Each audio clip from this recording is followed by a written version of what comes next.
record. Hello. Hopefully this is working. Welcome to our Thursday Cosmic Conversations. I am Stacy Harder and my mom, Dr. Heather Harder. This is our weekly gathering. We do this every Thursday, 4 p.m. Pacific, 6 p.m. Central. What's up? So welcome. This is designed to have a place for you to come together, ask questions, and know that you are not alone in what's going on in this amazing planet that we have embodied in the human experience. Woohoo! Hey. So, with that in mind, I'm going to let you know that you're welcome to join us live on Zoom, again, every Thursday, 4 p.m. Pacific. And I'm going to let Heather, my mother, Dr. Heather Ann Harder, take over and guide us in this start. Thank you, Stacy Elizabeth. Welcome to everyone. And tonight we're going to be talking about some of the spiritual myths. And this is what my mother would say, without love in her heart. This is the gospel according to Heather Harder. And so, because there's a lot of things going on out there that are being said that to me are not reflecting accuracy. And as you know, one of our goals for our Thursday night conversation is always to explore truth. We have an agenda of 3 simple items. The first is we call in our protection, guidance, and truth. And that's a habit that you should be on for doing everything every day. By spiritual design, every day is a new experience. You only bring into that day what you choose to bring in. So if you're doing things like calling in protection, guidance, and truth, that should become a daily habit until you are so impenetrable that anything and everything cannot impact you in any way. And that truth is such a resonance with you that you can feel it instantly and you can dispel anything that isn't truth. Until you're in that state, I highly recommend protection, guidance, and truth.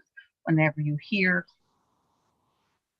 experts, whenever you hear those spiritual gurus, whenever you listen to the news or any other media source, that you always protection, guidance, and truth. Got that? Protection, guidance, and truth.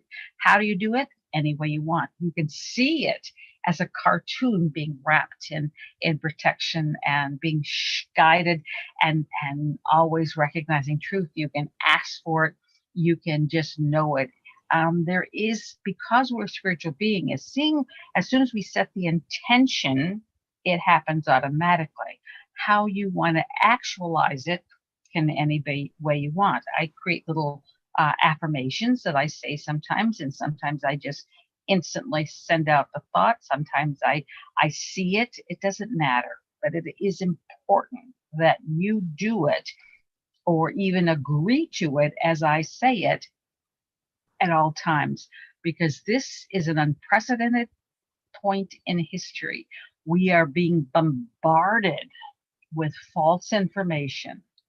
We are being bombarded with negative energy, with controlling and manipulation of our awareness from all kinds of sources. Never have we had to deal with this level of complexity of both overt and covert manipulation and control. So it really is important that every day, it's like putting your clothes on. It should be an automatic thing so that nothing and no one can impact you from your path or impact you from your own pure thinking or from your own search for truth.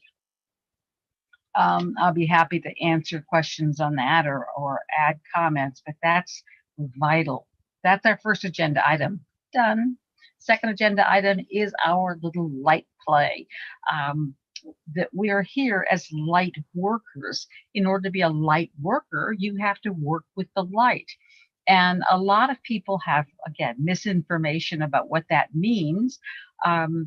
It's if you can imagine a vibrational artillery, and I don't like the gun war model, but it seems to fit, that if you had the most powerful gun at your disposal you know that you could do great damage with it, or you can use it to change the face of a mountain, for instance. Well, that's sort of what light is. Light is a very powerful energy. It is of the highest source. It is our building material of all things in the physical realm. It is our connection to the divine. It is a vibratory uh, power of manifestation as well as alteration. When we use light, know that we are light, love, God, all carry the same vibration. And when we use that energy, we literally are changing the destiny of the planet. Now, we don't use it to change the destiny. That would be manipulation, control, very bad karmic consequences. Don't want to do that. We just simply put it into the universe and let the light and love impact everything it comes in contact with. If I had two pianos in my room, or in a room, and I hit the middle C in one piano, we know that that vibration would go out, and amazingly, the middle C on the other piano would vibrate. Scientifically, we know that energy, that ripple of the first hitting the first middle C, would go out and cause other things to resonate to that same middle C. Well, sort of the same concept happens with light. When we send light, love, God out into the universe, that we don't need to do anything else because that ripple that we have started just keeps going out and impacting everything in its path. So pretty soon, everything is vibrating to love. And so as we love energetically all things with a vibratory confidence, all things begin to resonate and give back to us that same love resonance. It's a very, very powerful tool. I highly recommend that you do it all the time for absolutely no reason. As you're driving down the road, just send out love, create love tunnels, send, all the ants in the planet love, just however you want to do it, play with it, have fun with it. Light work should never be serious.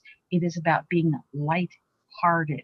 Think about the words we have in our universe, and it's very intentional. We have to become light-hearted, and so as we put out this vibration, the universe is very kind to give it back to us because that's the way the universe works. Whatever you put out, you get back. And then on top of that, about 25, 30 years ago, I was given this little exercise to do when I discovered that our weather patterns were being manipulated. And yes, it's been going on for that long and longer. And so I was told to do this little exercise to neutralize the control and manipulation being sent to the earth. And so what we're going to be doing tonight is an expansion, a growth in that. Original exercise, which is written in almost all my books, takes about a minute, minute and a half. We spend longer time because we have more love to share, but always share it with anyone and everyone. And as I take you on this little guided field trip, feel free to alter and change it any way that feels right to you. So if I forget to mention your Aunt Bertha, send it out, send love out to her. Or if you have trees that are in your area that are being cut down so that we have greater access to the 5G technology, love them. Just wherever you want to send love, just do it because know that it makes such a huge difference. Now, again, as I say, we give love freely, unconditionally.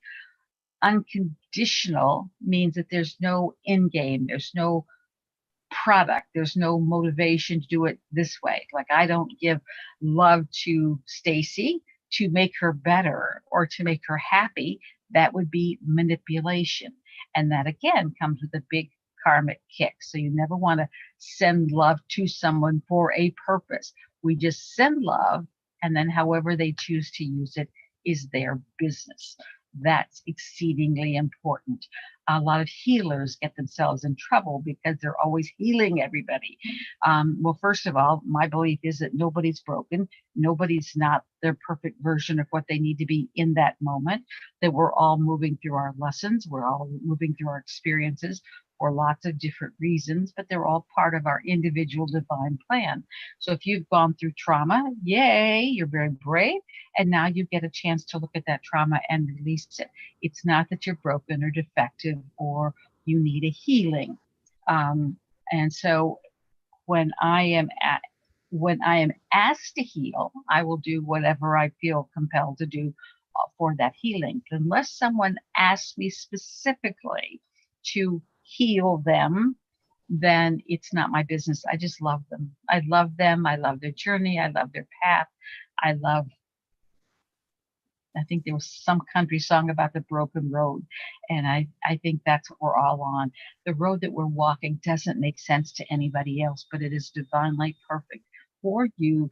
In fact, not only is it divinely perfect, but it was designed by you for you with the greatest amount of care and concern and with your success in mind. So I celebrate those visions with you.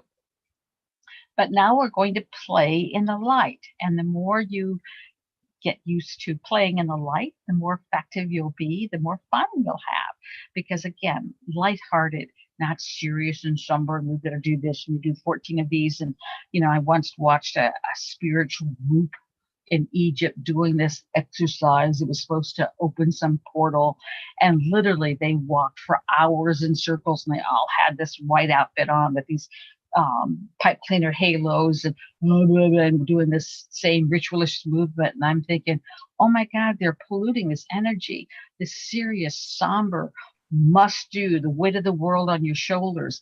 That actually makes the energy more destructive to the planet, not lighter. So get out and be like a child and play and dance in a sprinkler. And that's the light and love that the earth so needs at this point in time. So with the greatest of joy, go to your place of center. I close my eyes just so I can block out any distractions, and I can be sort of more in connection with the energy, but your eyes are not sacred. You can do it open-eyed or closed-eyed, whatever you prefer. And this is your journey, so do it your way. So go to your place of center. It can look like anything. It can look like nothing. Mine, I like beaches, so mine looks like a beach. And in that place of center, I imagine this beautiful pillar of light, this radiant beam with the brightest spotlight you've ever seen on any stage. Just step into that light and know in that pillar of light, you are connecting with your heavenly helpers, your divine friends and associates, and anchoring then into the earth with all the earth energies. So we have heavenly energies connecting through us into the earth energies. We are here to anchor heaven to earth. That's an energetic connection, and they do that through us. We are the anchors of heaven to earth. And it doesn't mean that you have to be a perfect specimen in order to do that. You just have to be love and willing. So when you feel that energy flow through you, you know that you are being your divine perfect self. And then we take that light and love and we send it deep into the earth, filling every cell in, on, and around this planet with love, with light.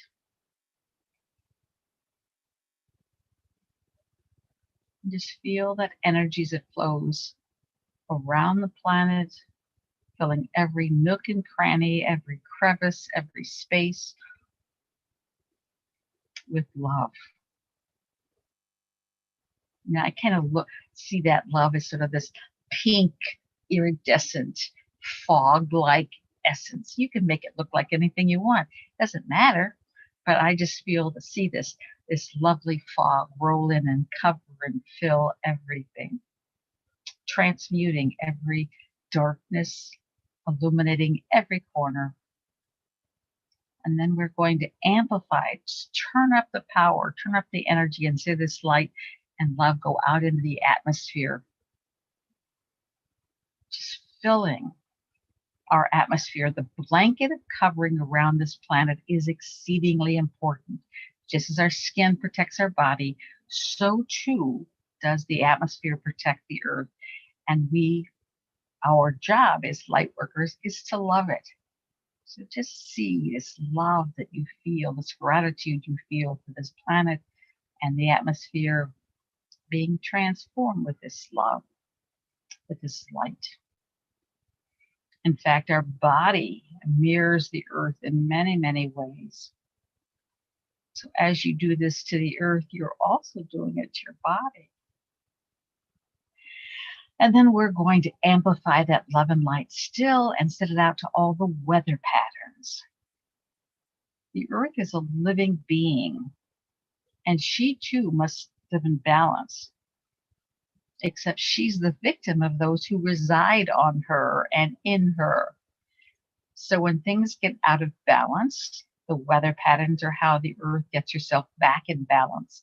Much like if we pick up a cootie, we may have fevers or throw up or have diarrhea or other ways of expelling these cooties. Well, the earth has weather patterns.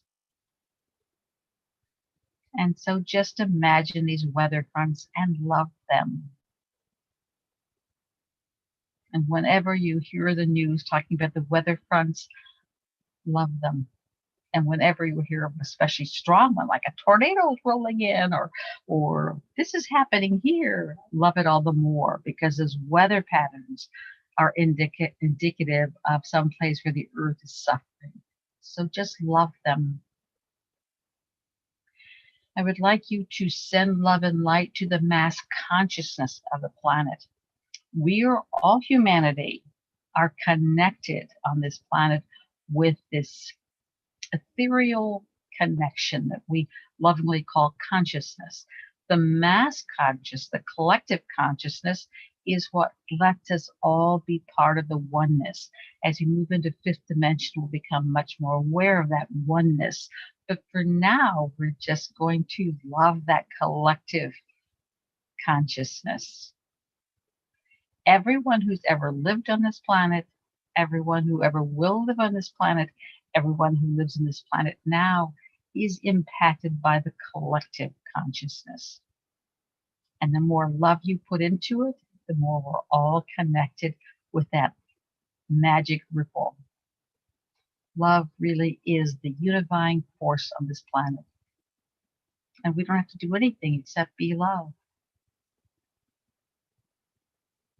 On this planet right now, we have lots and lots and lots and lots of people and beings who are using fear to control and manipulate us. In fact, anyone who is attempting to get you into fear, to stimulate fear in you, is not your friend. But we can still love them.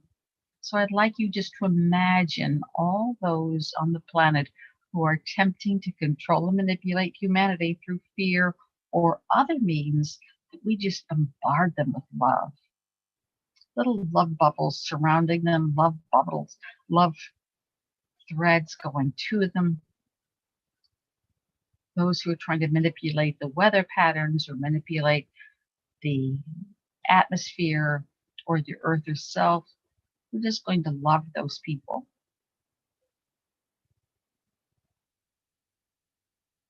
They're doing their best to circumvent divine plan.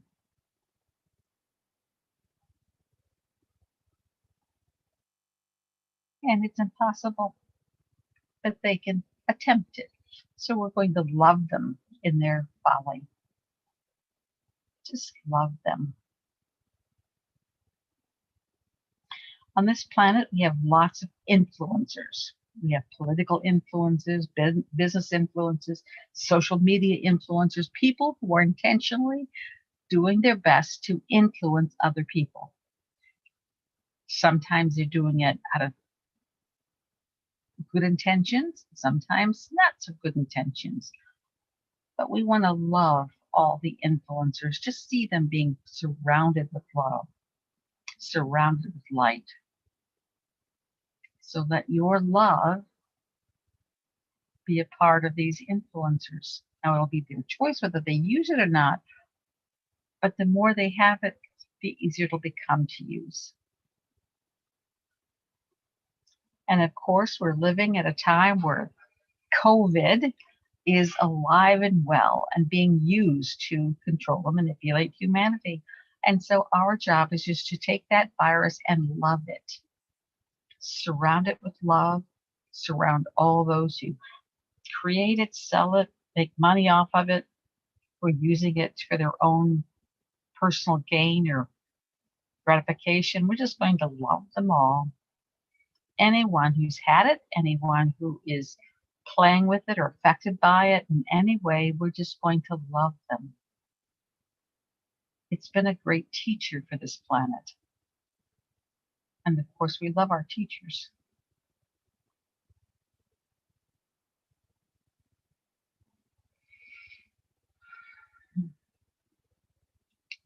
We have lots and lots of people in leadership on this planet. Some intentionally, some consciously, some in positions of leadership, like our president, our past presidents, our future presidents, and others who are in positions because they claim leadership, like various dictators around the planet, or others who step into a position and say, I'm the boss. Love them all. Love them all.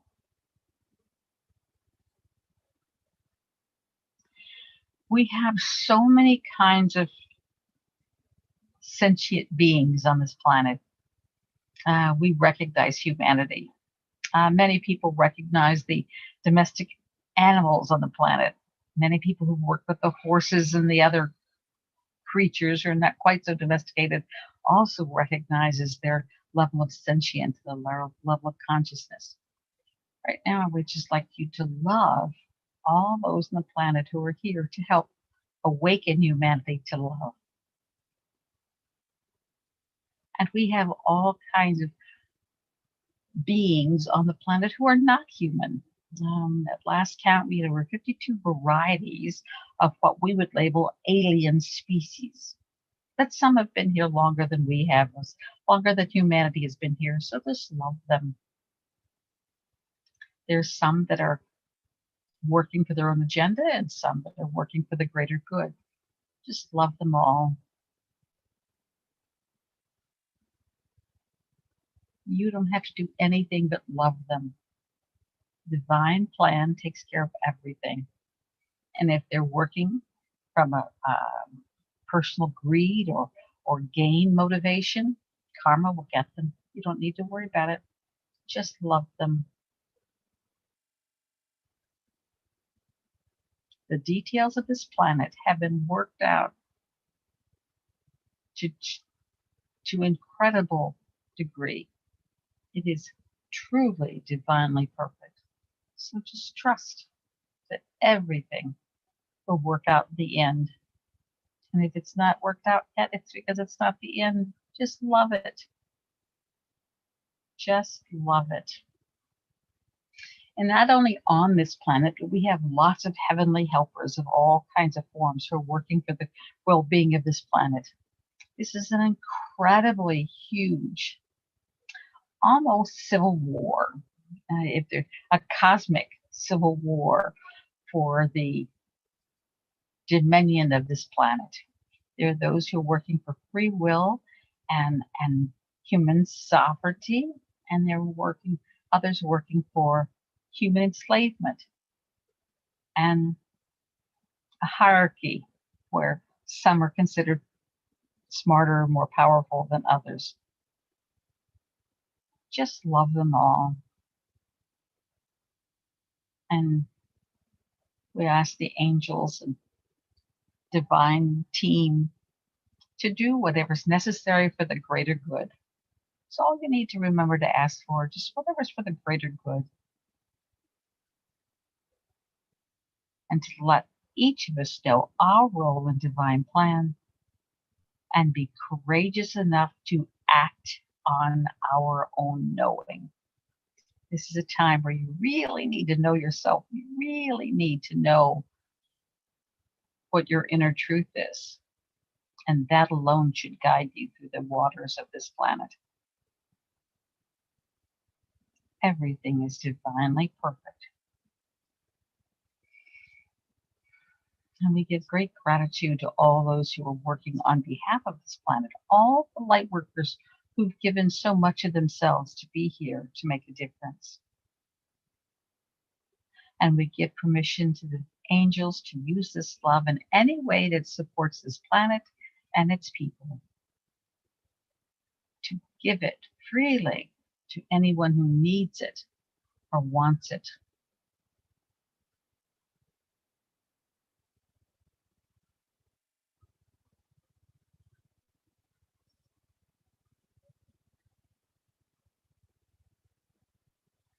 Long before there was the Red Cross giving physical first aid to those in need, there was the spiritual divine team that was providing spiritual aid to anyone who needs it or wants it.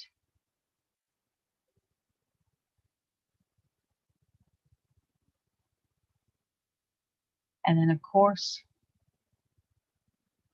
allow yourself to open to receive, because divine will says anything you send out, you must receive. So just open your heart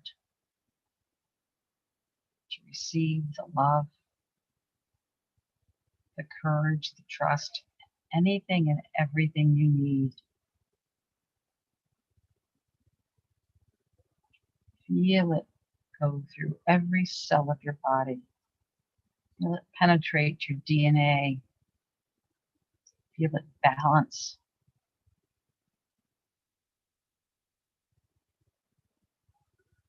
And because it's your body, you can direct it to heal, to balance, to seal, to release. Your body is such an incredible, great gift. So we really want to celebrate our body.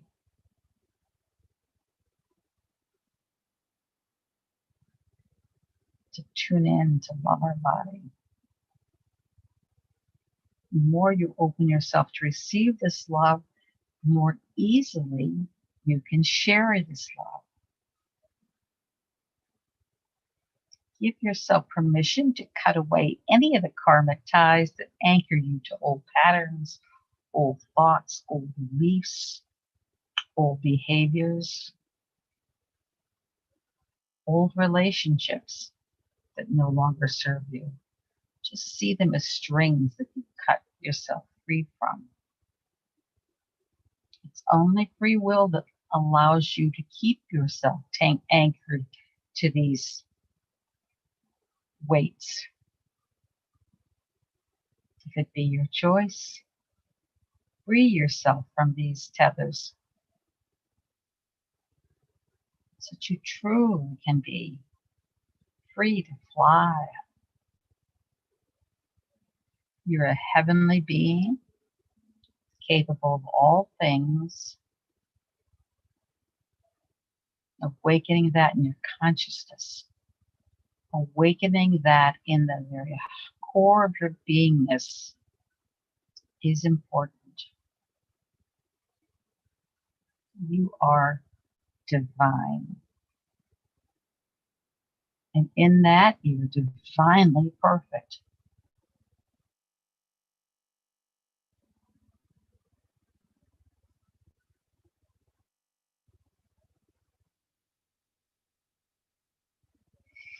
Take 3 deep breaths and anchor this energy.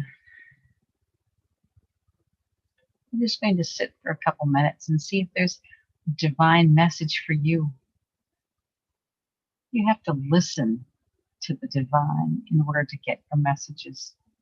And so often we're so busy But we just don't have time to sit and listen. So let's just listen for a couple minutes and share our gratitude for this exquisite game, this complex learning experience, this character building drama that you're a part of.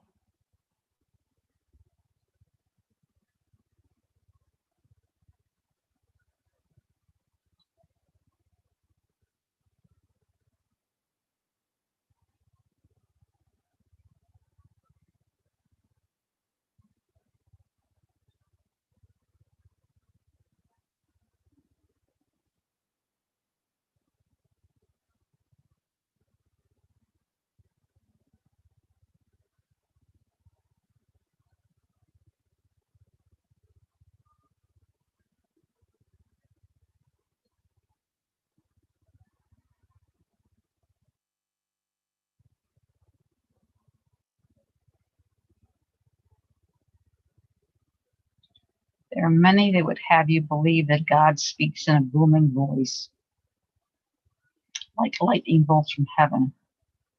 But in truth, based on my experiences, it's a very faint whisper.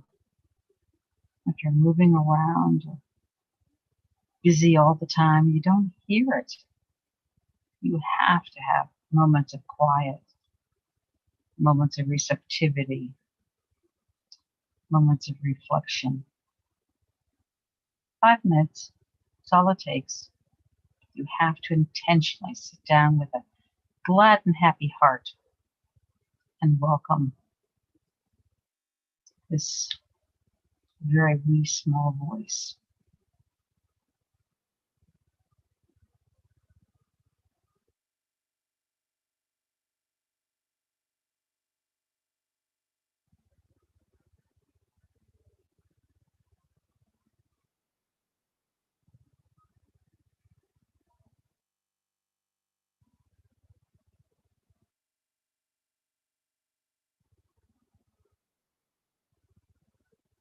And if there's anyone now in your world, in your life, that you would like to send love to, or any parts of your body that needs an extra dose of love, all the love in the universe is at your disposal. Send it out to anyone and everyone who needs it or wants it. You just have to set the intention and it's done.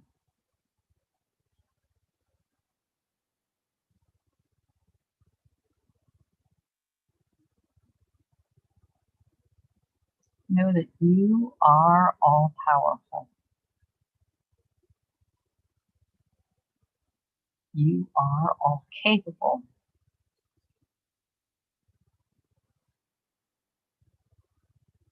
It's just also very important that you are responsible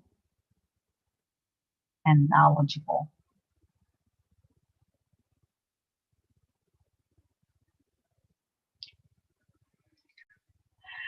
While you're in this pillar of light, imagine dropping away all restrictions. If you were back when I was growing up, everybody wore a girdle every day. It was such a joy to pull it off at night and your skin could just hang free. Just imagine all the restrictions you've put on yourself over the years, over the lifetimes, and like a girdle, just pull them off and feel how it feels to be free of them. It's a choice to carry it. You're not required to. When you accept grace, it's all it requires to let go of it.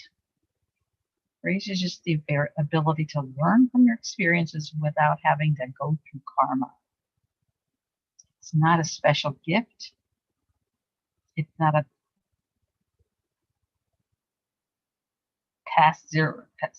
go to jail card, or it's just giving yourself permission to go, that was a human moment.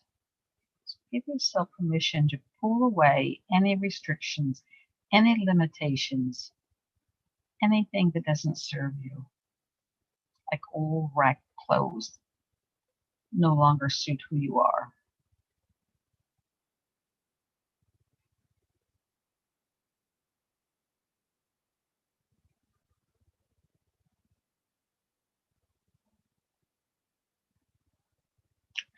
Now we're going to call in the priceless spiritual pimple popping team. And so imagine that you've got 3 angels standing around you, and your pimples are little old embedded beliefs that no longer serve you. They've festered. They may be old relationships. They may be old thoughts. They may be old experiences that you're still beating yourself up for. These are the things that fester within your consciousness. Give your own priceless pimple popping team permission to remove them, to pull them away so that you're free forever from them. Be mindful of where they're being taken out.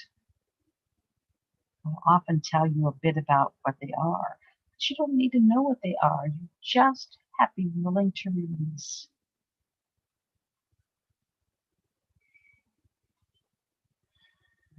We're going to release anything and everything that doesn't serve you.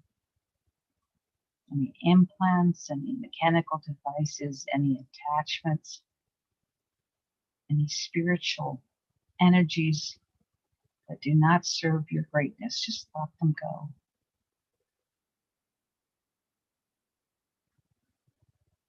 And then just like you're in the shower, turn the faucet on, turn the energy on high, and just feel it wash through you and over you. Getting rid of any energetic debris.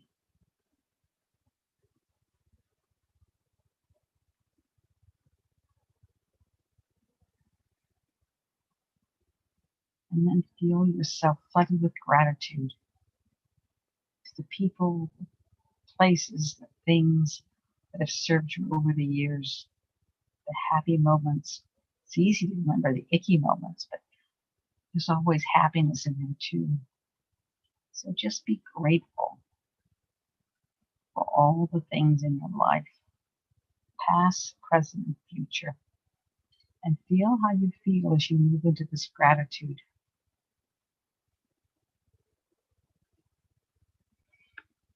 Take a deep breath. Anchor this energy. Claim this energy. Feel how you feel in this energy. And when you're ready, come back to the here and now. Bring all the awarenesses, all the love, all the freedom with you. And if you had experiences or awarenesses or messages that came to you, please take a minute to write them down in your journal. Pay attention to how you feel coming out of this experience. This is much closer to your divine normalcy than when you first went in. So when you're ready, just come back to the here and now, softly, gently, lovingly, confidently, joyfully, returning to the here and now. And all these awarenesses, all these thoughts, all these abilities with you. You are divinely perfect. You do not have to be humanly perfect. These are artificial standards and teach you nothing. It's when your flawed, imperfect self emerges that you really can build character or learn lessons. That's your divinely perfect self. And I embrace and love each and every one of you. So be it.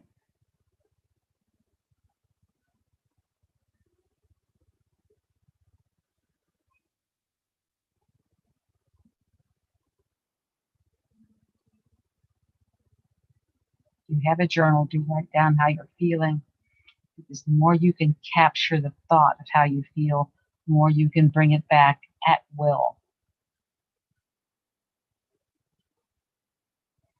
And if you're listening online, either on on YouTube or on Instagram, and you have a comment, Stacy will interpret your comments.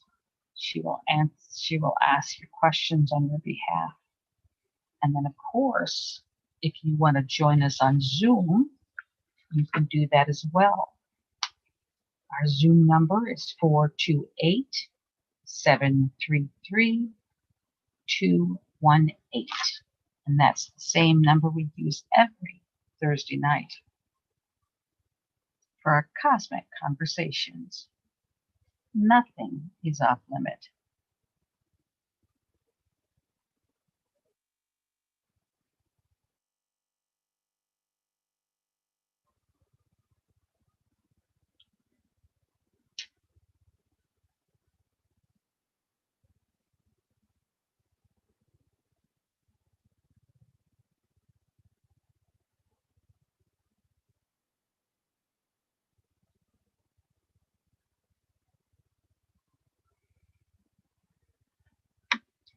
Give people a few more minutes to write down whatever they choose.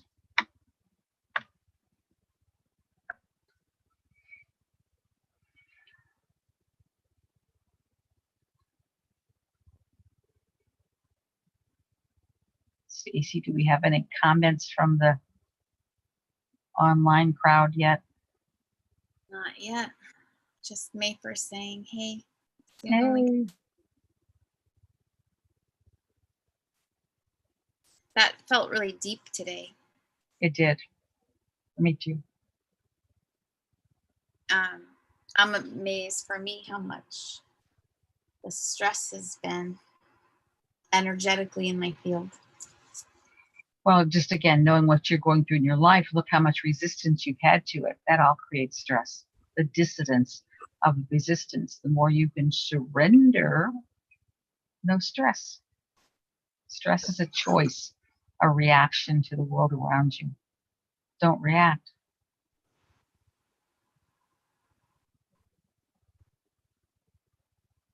And look how many classes we've had or conversations we've had where you've talked about surrendering. And so the universe keeps giving you bigger and bigger stuff to say, hey, you're not surrendered here. Hey, you're not surrendered here. Hey, you're not surrendered here. So it's giving you greater awareness of where you still need to release. It's the game.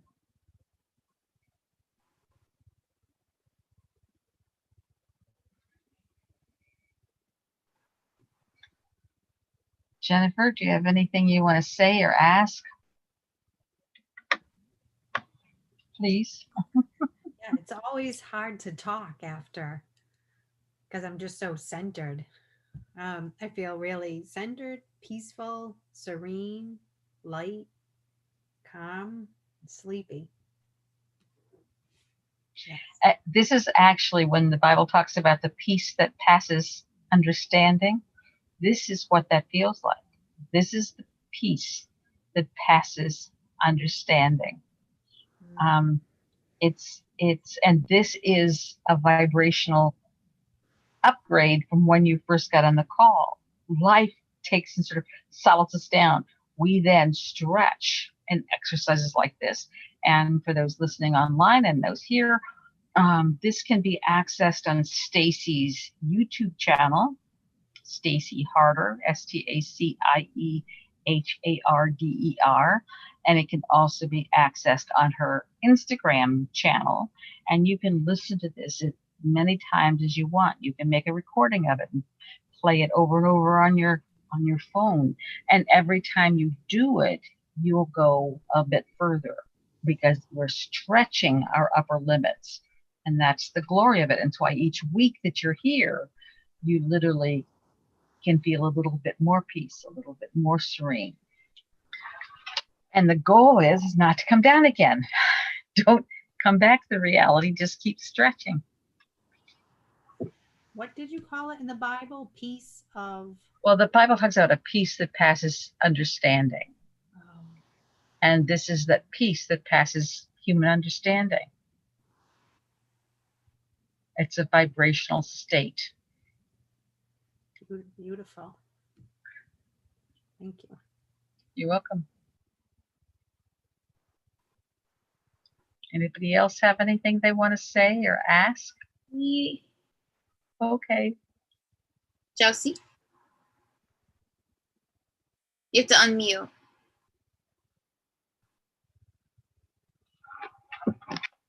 Um, yeah, I it just brought me so much peace, and the vibrational, state.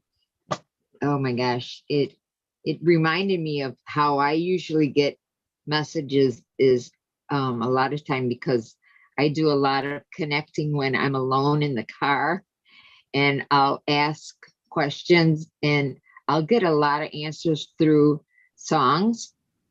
And so I was listening today to some songs, and oh my gosh, they were just perfect.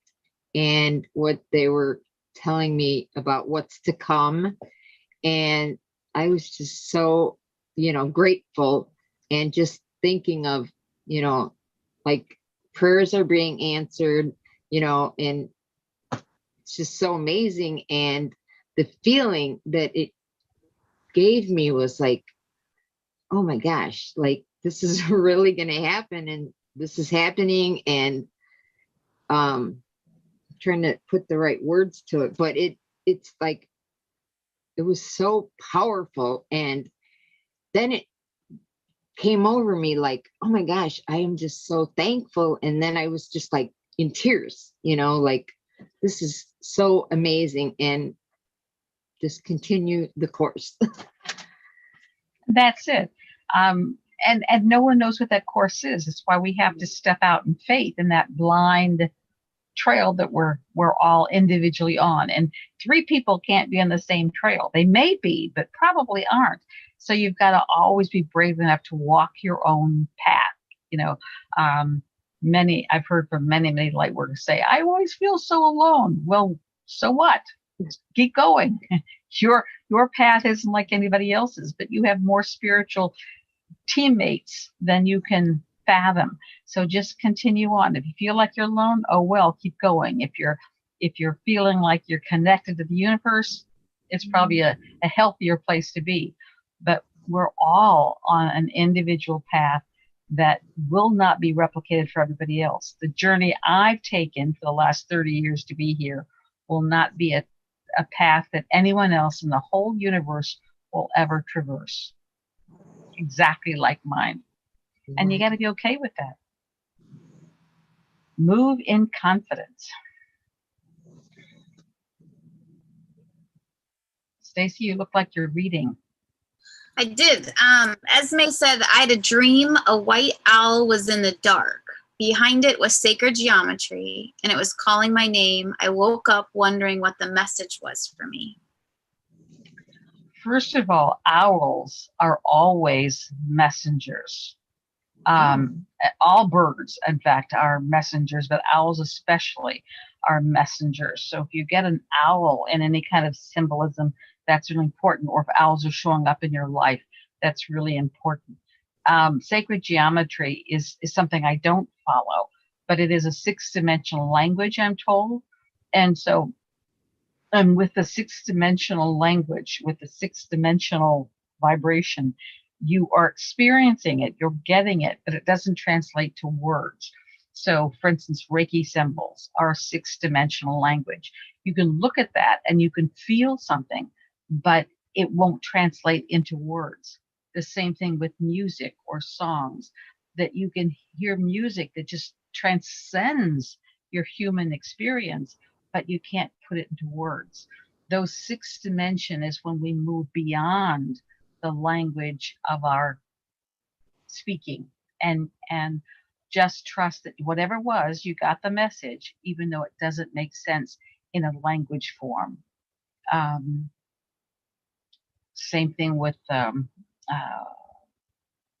crop circles and all kinds of symbols, tones, vibrations, so on.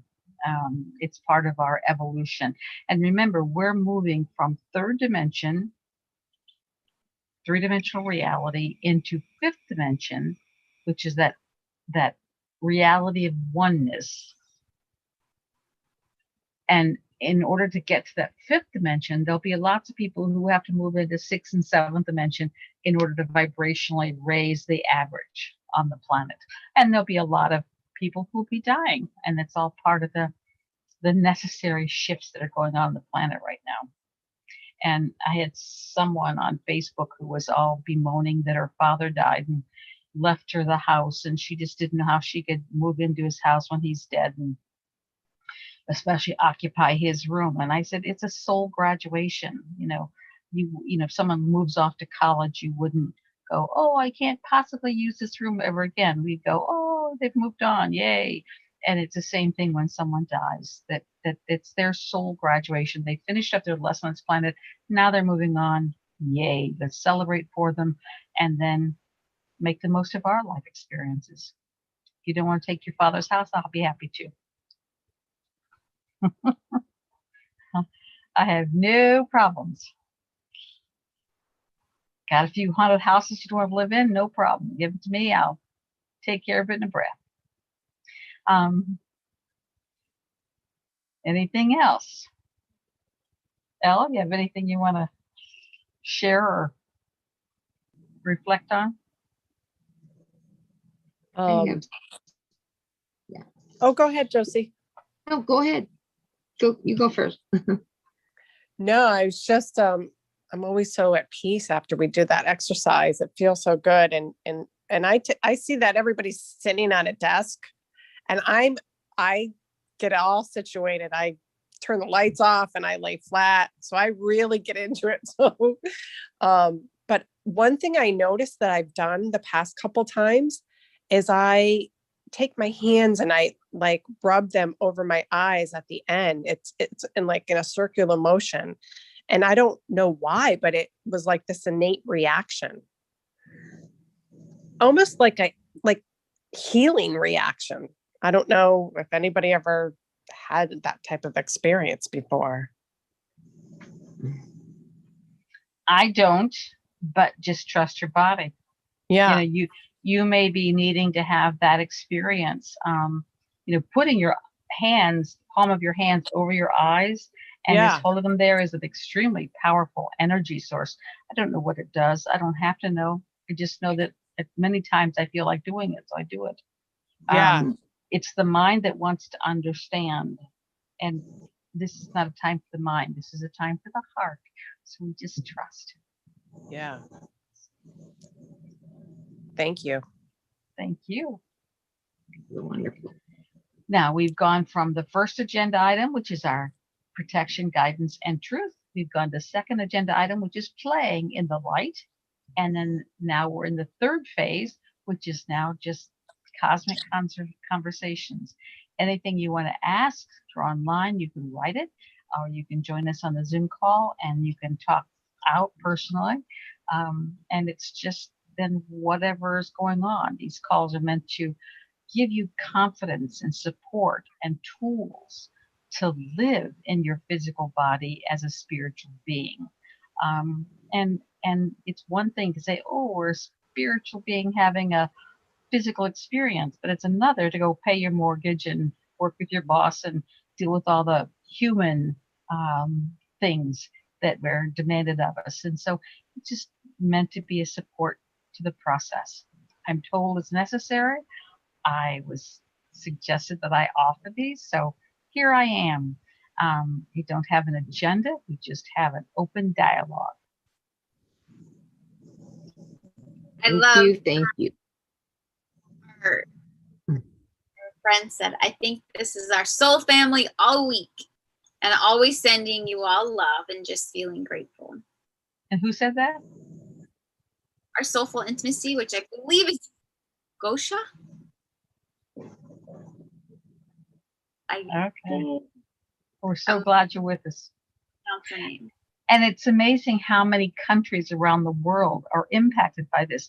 And remember, energetically, we're putting out a vibration that people can listen to all week. So this vibration continues to, it's a ripple around the planet. And it's these ripples that make all the difference in the world. I may never know who I touch in this world, and it's okay. I don't have to know. I just have to do what I'm guided to do and be at peace with that. May 1st said this week we find out if her dad has something on his lungs. It probably could be metastasized from the cancer on the kidney that he had removed on Well, the one thing I would say, which may or may not be comforting, is that everybody's going to die. I find that old souls are usually choose a slower, more lingering way of dying.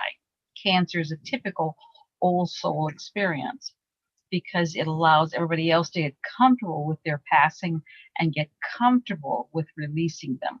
And so the more you can be at peace with whatever the outcome, then the more you're freeing the experience to let your dad experience his experience. Of course, you're having an experience with him, but don't take the focus away from your dad. This is your dad's experience, that he alone created the spot in his lungs. He alone created the cancer that was in his kidneys or whatever was mentioned. And it takes a very brave soul to create those things. So your job is to be there to support him in his process. Using my life as an example, this week, I would have sworn, like last Sunday, my dog was going to pass. I literally didn't have any life force with him at all. And so it's like just sending him love, and whatever you want to do, it's your call. He's still here. He's getting stronger now by the day. So that may all completely blow over, but it's his, or actually her, journey. My job is to support her journey. So as you, Mabel, and your father go through this, know that I'll be sending you lots and lots of extra love and light, but your job is to support him and not try and control or manipulate it. And don't add burden to him by being, oh my gosh, how awful, this is so terrible. So. Well, and I just went through that with my dog, passed last week, and it was all right away. It's like, I'm here to support you in your decision. What do you want? Make it easy and clear for me to hear you. But it's not easy to be able to. But it's soul growing. That's how you develop a stronger soul character, if you will, when you're able to honor other people's choices. So again, we'll send you lots of love and light for this journey that you're both on, and all the other people involved. I will say, when you get to that, like, it feels very different to process that. And so I feel like I've faced it so many times within the last couple of years that my third dog that's passed within 3 years, or I should say one was lost or stolen by someone else. I don't know what happened to him, but he was gone out of my life. And then another one passed. So it's like, I feel like it came back again for me to realize that it's all the divine plan, that I have to trust that even though it doesn't make sense to me, even though it's not what I prefer, it's not what I want, it's not my decision to make, it's her decision to make. And so it felt very serene. It felt very graceful. It felt like a very different process for me to just respect and honor her and her decision. And it felt like it kept getting a redo until it's like, okay, you ready to surrender? Do you really trust? Do you really? So it's a process. And I do suggest having your statements, and, I trust. I ask my angels to assist me or whatever. She says, I want to support him, and it ain't easy, but I do the best I can. And that's all you have to do. Just the best you can. And every day that you do it, your best will become a little bit better. It's just the journey. And death is not a failure. It's not something we can avoid. We're all going to die. It's just a matter of how and when. The more you're at peace with the process, the easier your Father will have in choosing his death experience. Death is a soul graduation. I've finished my lessons. I'm done. But they don't want to hurt other people left behind, so they give themselves a miserable death experience so that people go, he'll be better off dead. I don't want him to be in pain anymore. And then they're like, okay, now she's going to let me go. So the more you can accept it, the easier will be his passing when he chooses to pass. Death is a soul graduation. Take your pulse. If you have a pulse, you still have lessons. Once your lessons are done, voila, you die. Yay, we're done. So it's not a horrible thing. I've been to death been to the other side through the death experience on many occasions.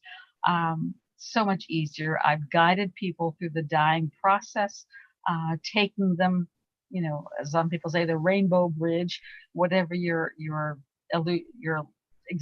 illustrations need to be. But it's a very peaceful, easy process if you allow it to be.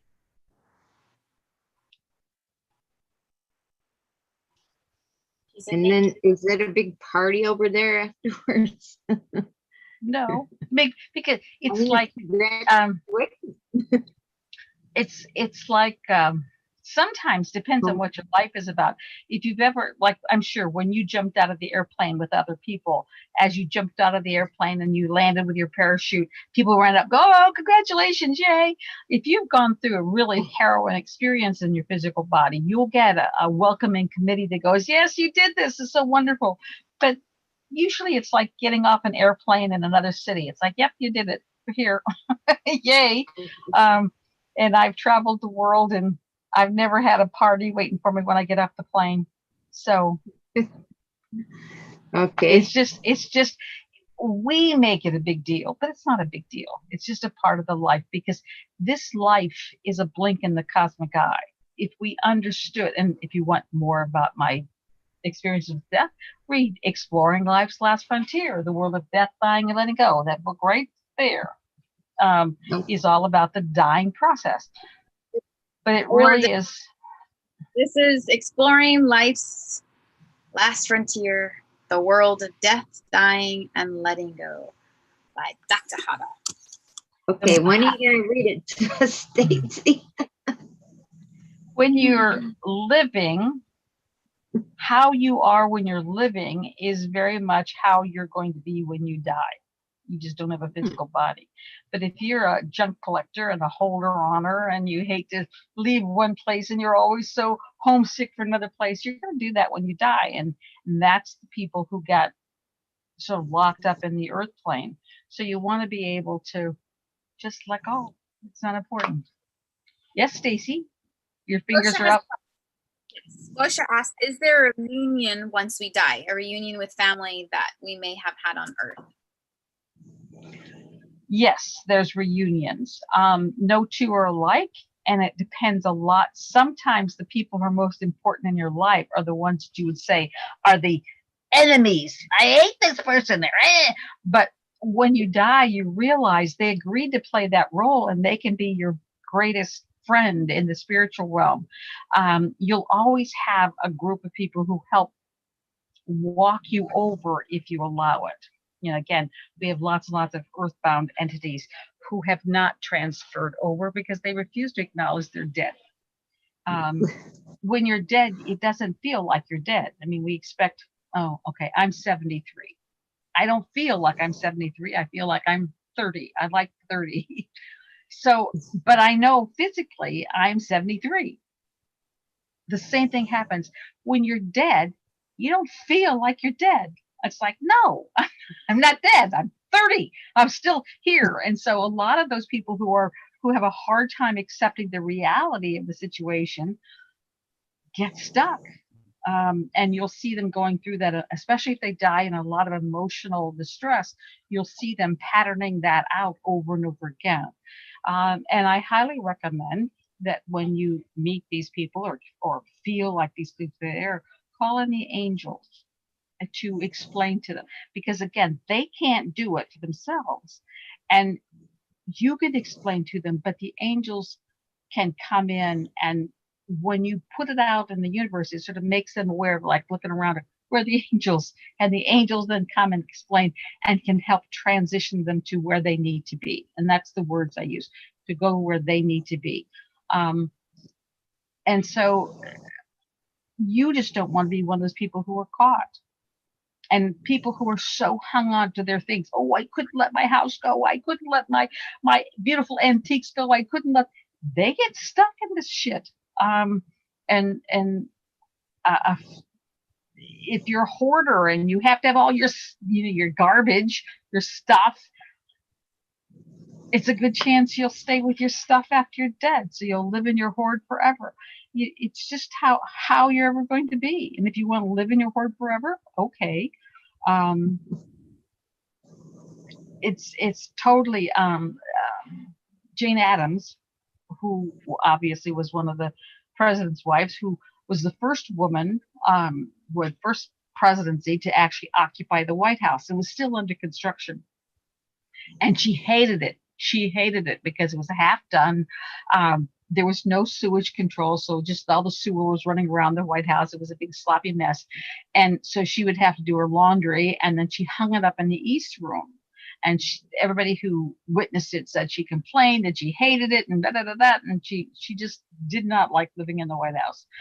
And lo and behold, there are many, many visitors to the White House who still see her angry and miserable hanging up laundry in the White House, in the East Room, because that's where she got trapped. That emotional holding on traps you. So just don't do that.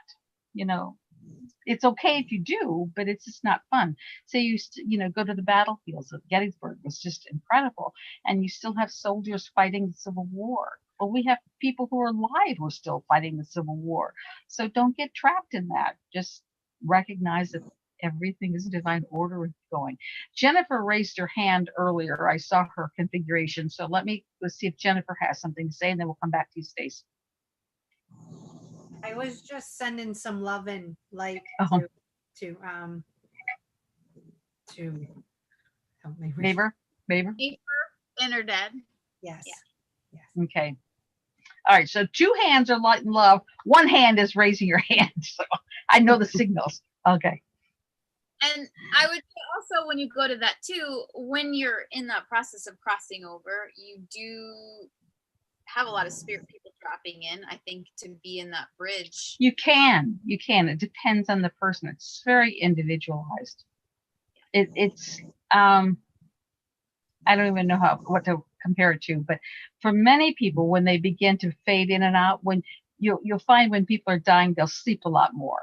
And so when they're sleeping, they will often be seeing people who are in the twilights of life and death. So there's often more of a thinness between the here and the there, but not always. Not always. How about my father? He was sick for a few years, and he got a very bad head injury. And then after that, he was getting visits from friends and family that had passed over. And we didn't piece it all together till, after he started telling us that his sister passed away, and then he was in the hospital, and we went up there, and he said, "Oh, my sister Rosemary came and visited me last night." And we knew she passed away that night. And then like maybe a few weeks later, somebody else in the family passed over, and he told us, he was in the hospital, and he told us, "Oh, everybody's here for so-and-so's funeral." And we were like, okay, and then, we didn't think of it because so much was going on with him. But then afterwards, we pieced it all together that, yeah, he was seeing, these people and talking to them. And, we caught him in the living room talking and having fun. And like there was somebody there. But that was only after his head injury. And I've heard of other people, after you know, accidents or whatever, they have, you know, the communication. There's a quote, and I forget who said it, but basically it's, if the brain were so simple that we could understand it, we'd be so simple we couldn't. And I love that. Okay. According to my spiritual friends and many of the researchers, we're using less than 1% of our mental capacities. Okay. We have no clue. I mean, they used to say 10%. Now they're saying way less than 1%. My goal is always to be used 2%. Let me just use 2% of my mental capacities. But basically, we have so much more capacity that we're just learning about now. We're beginning to turn it on. With the traumatic head energies, they have all kinds of documented scientific cases of people doing all kinds of things. They get whomped in the head and now they're speaking another language like a native. They whomped in the head and then all of a sudden they're able to multi-process a sensation with lots of different capacities. So they can smell sounds, they can see auditory input, they can hear visuals. I mean, it's so all your senses get like rewired. So we can do all kinds of things, and I wouldn't put anything past anybody. We're just playing in the very edges of capabilities.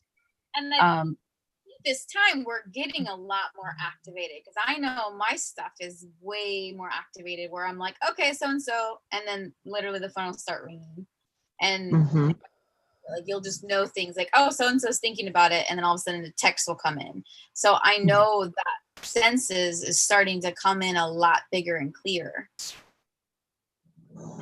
But again, it's very, very small compared to what we're capable of. As I said, in this process, you have to be speaking your truth 100% of the time, whether it's politically correct or not, because in a very short while, we'll all be able to perceive everybody else's thoughts. We won't need to say things out loud. They're, you know, that we'll be able to, you know, send out messages at will to everybody through our thoughts. So it's a changing world. That's why we came to be here. Yay, Ross. Oh, speaking of that, guess what we're ready for? So get yourself psyched up. Jennifer we were on a call the other day, and Jennifer was sharing her cheerleading experiences when she was 9 years old. And one of the cheers that she brought to the fore is like, oh man, that's such a cool cheer for this day and age. So I asked her if she will teach us the cheer. And so we'll have you do it 2 times by yourself. And then for those who are willing to do it, you can do it with her on the 3rd time. Okay? Yeah. What had happened was I was talking to, we were getting guidance, and my spirit came through and was singing the song to me, because I'm trying to put my business together. So this is how it goes. Okay. We got it together, baby, do we ever? We got it together, baby, do we ever? And that's with the Bostonian accent. Yes, I So, so the rest of you may pronounce it a little bit different, and that's okay. So if you, whether you do it on camera, off camera, whether you do it in your head or out loud, but would you do it again and let everybody do it? So do it 3 times and we'll all do it together out loud. Okay. Or in your heart, in your head. You can be muted or whatever. So ready? Yeah. We got it together, Together. baby, do we ever? Ever. We We got it together. Baby, do we ever? We We got got it it together. Baby, do we ever? Yeah. Okay. So that's a great self-cheerleading song. So just whenever you need your own pep talk, then just go into your thing. And Stacy and I were doing it together today in your honor. So thank you. And Stacy or somebody wants to type the words in the chat box. I thought this was some, Gosha said the other night I got an intense headache, started at the temples and moved up into the forehead and then right onto the crown. It was super heavy and it lasted 10 minutes. And I said mom would call it head sensations. And that it was super tense and she got a little nervous, but she surrounded herself with the white bubble and surrendered to it. Okay, Stacy, would you pick up the book Perfect Power and Consciousness now? Got it together. Perfect Power and Consciousness. And this book talks about the alignment of body, mind, and spirit as we go through the various changes. In there, I talk about, and I do talk about sensations rather than pain, because pain is the result of resistance to something. We're getting a lot of sensations because things are being activated, things are being changed. One of the sensations I would get in my head is I would start on one side and it was like a pulsating thing that would go over the top of my head and then start again on the other side and over and over and over again. Different parts of my body. And what I was being told is that, like if you can imagine the plumbing in an old house will get jammed up or whatever, and you got to bang on the pipes to get them free, that much of our brain is being reactivated. And there's some sensations that come with that reactivation process, and it's okay. I used to have if you could imagine someone taking a pick and just pumping on your skull, a little divot in the top of my head. And that divot would move around and be in different places at different times. I think this is weird. How can it move? But it did. It just was this thing that moved around whenever it felt like moving around. What it did, I don't know. Didn't matter. I didn't need to know. That's the mind wanting to know. I just trusted that it was divinely perfect. And I talk about a lot of these sensations in the book. I had this incredible, can't see me, I'm touching my chest, just incredible sensations in my chest. And so literally I did go to the doctor. I had all the tests done because I thought I was having a heart attack. They found nothing. And what I was told, and I'm given the information after the fact. I go through everything blind like everybody else. And then after the fact, I was told that what was happening is my heart was being recentered, that our hearts are off center, which science will tell you from so many eons of lopsided thinking, that in order to be able to carry the most heart energy, we have to get that heart centered again. And it felt like someone was just scraping my heart across and putting it back in the right place. And that went on for a long enough time that I went to the doctor and had all the tests done to make sure I wasn't having a heart attack. You know, I don't tell you not to seek medical intervention if you feel it's necessary, but just recognize that there's a lot of things happening in our physical structure, in our heads, that is part of the transformation of the planet, part of the transformation of our own body. We're also right now being impacted by the 5G technology that will cause head sensations and lots of headaches. If you're waking up with headaches in the morning, that might be the energetic result of your cell phone sleeping next to you, or the 5G technology that may be near your home. The more you can protect yourself from those technologies, those things are the better. And even just putting a bubble around yourself when you're going to sleep. My other daughter asked me what I want for Christmas. And they make this little like beanie hat that is of a fiber that the 5G technology can't go through that. And so literally I said, I want one of those.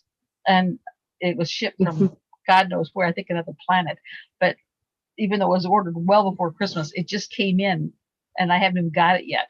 But I want to wear that at night to protect my head, my brain.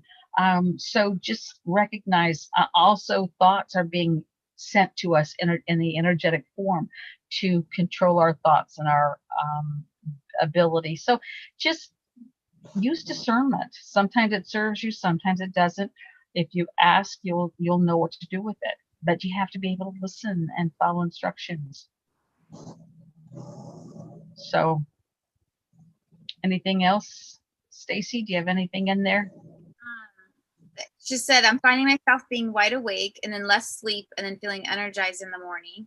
And then Jake said shield gear, EMF, and 5G protection. And then just to show you, this is perfect power and consciousness. It's seeking truth through the subconscious and the superconscious mind. And it talks a lot about the physical things. And I also had that chest pain feeling. I was like, I'm 20. How can I be having a heart attack? And you probably can't tell as much on camera, but my chest, actually, the plate itself has moved more round. I don't know if you can see it or not, but anyways, I definitely felt a lot of those sensations, and I've also been getting a lot of head sensations. When I do find myself having sensations, I like to ask my body and my team, okay, what is this? What is this showing me? Am I connecting to? Is this my guides? Because there's certain sensations I'll get as well in my head that I feel like it's a guide coming through. So ask your body to talk to you and your guides to talk to you too, to say, what is this teaching me? What is this showing me? What am I learning? And definitely, I love that you went to the protection, because if it's something that's not for your best, then you're protected from it. Yeah, let that always be a first step. Just immediately surround yourself with light and love and call in divine protection, because it can't hurt. If it's something that's going on for your best interest, it's going to continue on. If it's something that isn't, better to protect yourself from it. Yeah. And that 5G protection, I think, is also very important in life. When the kids were little and they would get boo-boos, the first thing I always did was kiss it to make it better. Just kiss it and get energy. Doesn't matter if you had to follow up with stitches or follow up with, medical intervention. Just start with a kiss. Start with that love protection. Easy breezy. Anything else, Stacy? With that, that's it so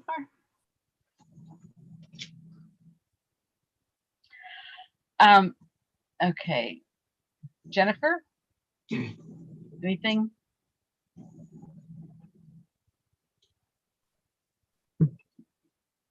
I went to the hospital once because I thought I was having a heart attack. And the doctor said, how do you know what a heart attack feels like? And I said, because I'm having one. It wasn't. But. Good. I'm so glad. It doesn't matter. Just like when you have, should I do this? Best to go and do it. My other daughter will call and say, do you think I should go to the emergency room with blah, blah, blah? And I said, if you're having the thoughts, then go. What the heck? What's going to be the worst that happens? Better to be checked out than not.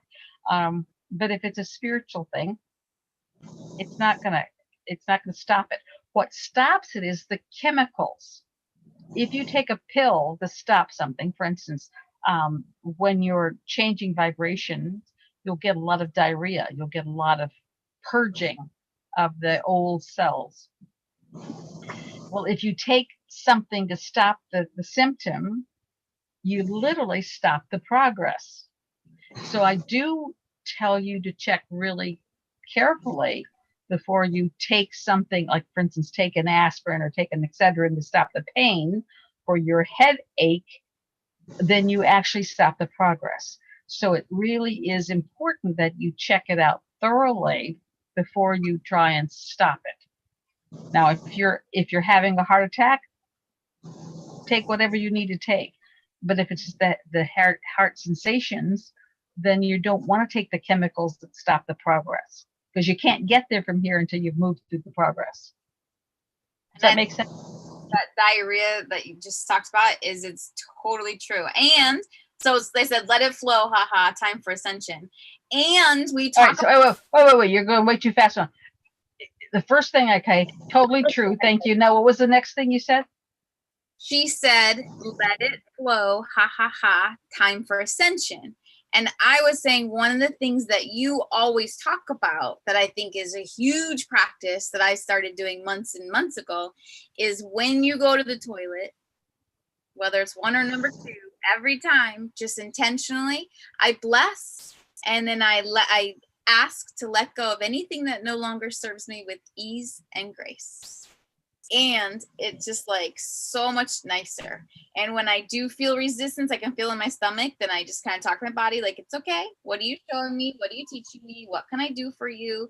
How can, how can I make this easier for you? And I just kind of go back in and say, okay, let's do this. Let's just release. It's letting go. And again, everything in your body is going to mirror whatever you're working through. So if you're dealing with constipation a lot, unless you're on chemicals that will alter your natural state, then recognize constipation is also an indication of holding on. So I release and let go of anything and everything that does not serve me, and I willingly and lovingly open myself to everything that does. An easy affirmation to say, but it really does allow that flow because you're in the driver's seat for your life. So recognize what you say is literally what your reality is. Very important. And there's a lot of people who are on chemicals for a lot of reasons. And so I'm not saying don't take your chemicals. If you need medication, then take it. But recognize that you may be asked or need to do whatever you need to do to balance some of that. Does anybody else have anything they want to say or ask?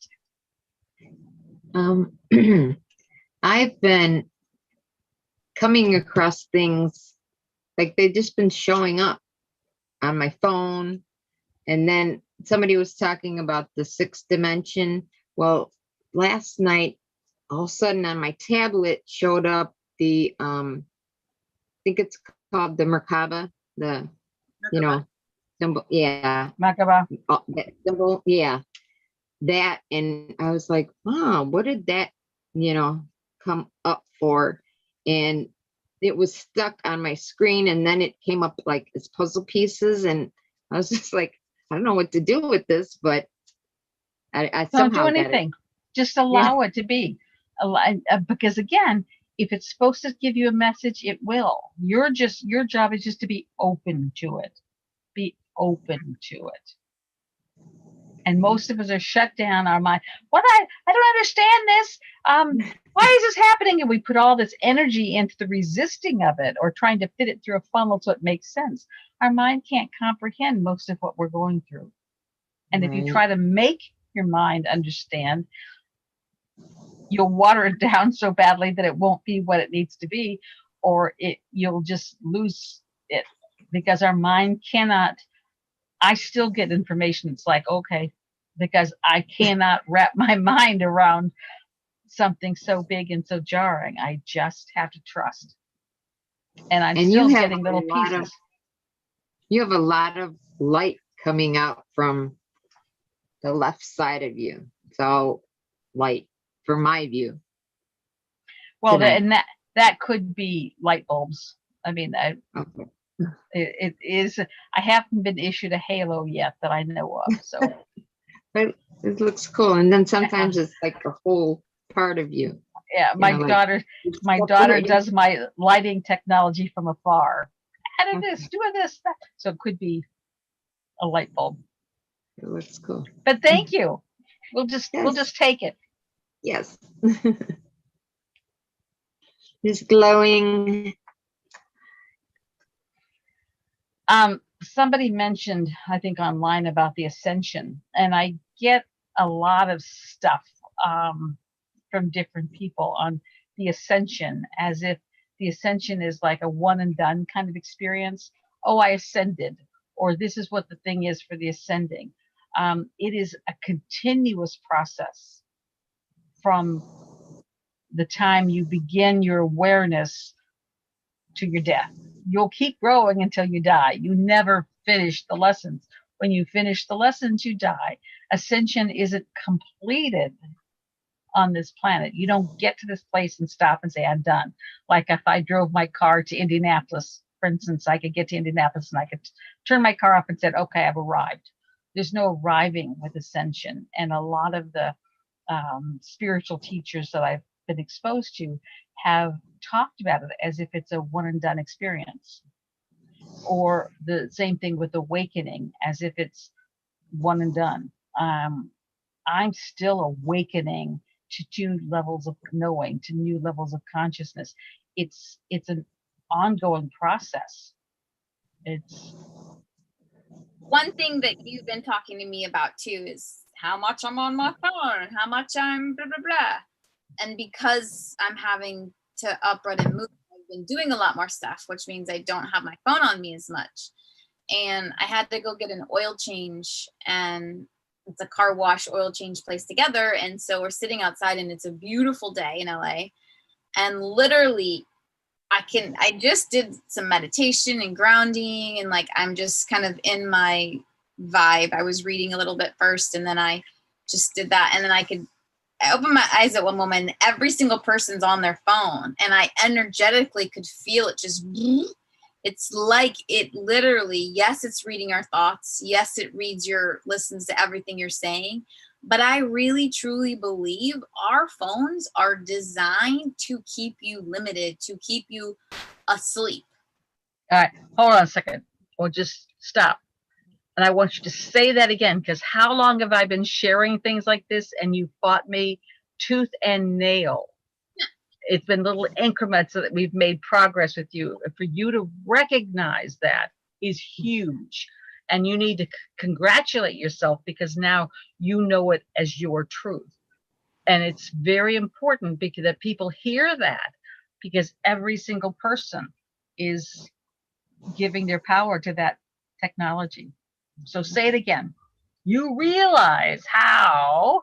And I can recognize energetically where I was in my just being with myself for 5 minutes in meditation and connecting, sending love. And then when I open up vibrationally, I can see these people's moops like sucked into your phone. And it's like, wow, I'm so glad that my phone is off right now. I'm so glad that I'm connecting with myself. Mafioso. And it was a big, granted, there's things like this that I love being on my phone, like with our soul family, like Mafioso, like it just, there's some beautiful things that come along with the phone, but I was able to consciously see the vibrational state that phone puts you in. And now the difference is you control your phone and use it intentionally. The phone doesn't control you. Just like your mind, you control your mind. You turn it on when you need to use it, but your mind doesn't control you. It's who's in the power seat. And if your phone's in the power seat, then you need to take a step back and re-examine. It becomes such a thing you don't even recognize. You're in the bathroom, you're, in the kitchen, you just use text, like it's such a thing. And I know I've had a pattern of turning it off and keeping my phone in the other room. I do that all the time. And so I don't like it next to me all the time, and I don't have pockets, so it's like carrying it. So I have done pretty good at that, but it was really eye-opening. And Jake on here, he said he did a 30-day detox away from technology while in isolation, which I was like, wow. I asked him how it was, and he said it was life-changing. So it's pretty wild. Well, when I have my woods and you all come down to visit me in my woods, one of the things we're going to have is a place where your technology is deposited. You won't take your technology into my woods. I grew up in a life where we didn't have a phone with us for emergencies. Now people, I need my phone in case it's emergency. No, you don't. That's, what you've been fed. So recognize. But I'm very proud of you, Stacy, for recognizing that. Somehow you forgot to tell me that, because I would be going, told you so, ha ha ha ha ha. Well, it happened yesterday and I wasn't on my phone. So yeah, and there's always 1,000 things going on I find in life right now. So I didn't think about it. But I do feel it's a very intentional addiction. It's not by accident. We have been programmed, and each of the steps, the more advanced your phone, the more advanced the technology that's plaguing you. I really want to step back to my little flip phone from 20 years ago. I probably still have one. You what? I probably still have one in the garage. No doubt. Because it has all your phone numbers and stuff back in the day. I didn't turning them in because it's like it has all my private information. I didn't feel right. Okay. Anybody else saying anything online? It's how we've been controlled to do this level this quick, is what Jake just said. And then someone said, or house phone, laugh out loud. House phones, I think energetically are a bit very different. Depends. Used to have what was called a landline, and that was through a cable actually that connected your phone to whoever. The landlines were not technologically advanced enough to do the energetic manipulation. Then we went and where literally AT&T was charging me more for the old technology of landline than the new technology of what's called a VoP, a voice over protocol. And so now most phones, even though it's in your home, are not landlines, they're voice over internet protocols or VoPs. And they have the energetic equivalent of a cell phone because they're done through the internet and not through the landline. I was told, gosh, 20 years ago that I needed to get online, and I was resistant because technology's not my soft sweet spot. But I was told that the internet was going sentient and I needed to have my presence on it. So recognize when you're doing anything on the internet, use that energy as your friend and literally have your energy that you're putting into the sentient process as love and light, because that's how we're going to have more influence and impact on this energetic present that's our internet. And it's going to even become more so as we start using artificial intelligence to manipulate and evolve the processes. You only have to listen to some of those conversations with Alexa and all those other AI systems and to recognize this isn't totally easy, comfortable. Yeah. And I think going back to what Tesla said, if we can start researching and looking at the things we don't see, that's where we'll make our greatest achievements. And I think that's the thing that people don't necessarily see is the waves coming from my phone or the Wi-Fi signals in your house. But we are being bombarded energetically from all those frequencies, and the 5G towers is the most toxic to our bodies. And so I think that's important as a bubble, like we always put that protection on, but to be conscious of that environment. And you can reach out. My friend helped me do a grounding pad that you can sleep on that helps take away those, it like instantly checks here. I have it right here. Instantly can help with all that. Whoops. But it's a copper and then it's a grounding cord. And so it takes out all the electrical stuff. What does the cord connect to?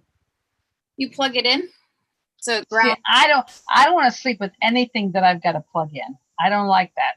I don't want anything, any wires, any plugins, any of those stuff. You can ground it as well. It's just for this grounding. It's all it's connected to is the grounding part. So the grounding in America is this bottom piece.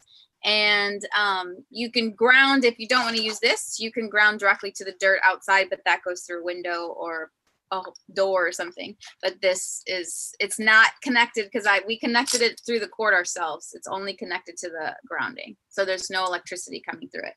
And if those of you that just saw my camera move, that's my sister's luggage. She's in town. So you just got to see a big open suitcase full of clothing. I didn't see a thing. Well, I know I because did. Instagram, but Instagram did. It was a big pile. The illusion was Carrie's close. exposed. Okay. Got my the books. Then. Anyway, anything else? I thought it was funny. I said, I missed you, Mafioso, and he said, you should improve your aim. That was funny. There's a book out that I saw one time. It was like, I I broke up with my boyfriend and I miss him. I missed him or something, but I miss him. He says, but I'm taking target practice now, so I should be better next time or something like that. But it's the whole book title that's on that theme. Well, there is also another comment actually. Gosha said that she misses the landlines over the cell phones, and laugh out loud. It's like we're always available, and so important to step back. I admit I need to be more conscious. And then she says, I got sucked into all the rabbit holes like this with the angel face. And I said, there's a reason. First of all, in the past, you got sucked into the rabbit holes, but now you're seeing it. And that's the gift of the awareness. Because once you're aware, then you make the choice. And it's that simple. You choose. But you can't make the choice if you're not aware. So that is designed for everybody to be sucked in the rabbit hole. Why do you think there's so many people getting this thing of a 99.7% survival rate when this is not even been tested? Like, this is there's so many things going on because we're programmed, because it's, oh, you're seeing this people doing, you're, oh, this is, it's a story that's being fed to us. So the more you ask for protection and guidance to know truth, the more you'll be able to see things. And so that's the gift, is once you're aware of seeing an old rabbit hole or seeing something is no longer is your truth, then you make a choice. And that's the biggest gift you can do, is choose. The red pill or the blue pill? Do you want to be in the matrix and you want to be asleep to it? It's a choice. And at any time you can choose to choose again. Okay. Anybody else? I used to think when things would come to me on the phone that it was like the divine, coming to me and saying, so I would say, oh, well, I guess I'm being guided to study this now. So I was completely backwards. Well, I actually, when I started noticing things, I experiment. I don't take anybody's word for it. I test it out. But literally, I would start thinking of random things like mattresses. I'm not buying any mattresses, but I would begin think mattresses. And all of a sudden, all these mattresses started showing up in my feed, selling mattresses. And then I would think some other random thing. And then all these things would start showing up in my feed, or I'd mention a word to someone, all they would start showing up. So if it's showing up in your phone feed, probably not the universe. Maybe you test, but it's probably some other kind of technology. But it's much more devious than what we give it credit for. And if you, in the 70s, there was a book called Subliminal Advertising, but it was when the 70s was when a lot of this subliminal stuff started coming out, where things were embedded in music, and the popcorn was embedded in when we were watching a movie, so you'd buy more popcorn. There was a lot of stuff coming out in the subliminal. And then when I did my PhD, I did my research in nonverbal communication, which is also a place where we get a lot of subliminals coming in.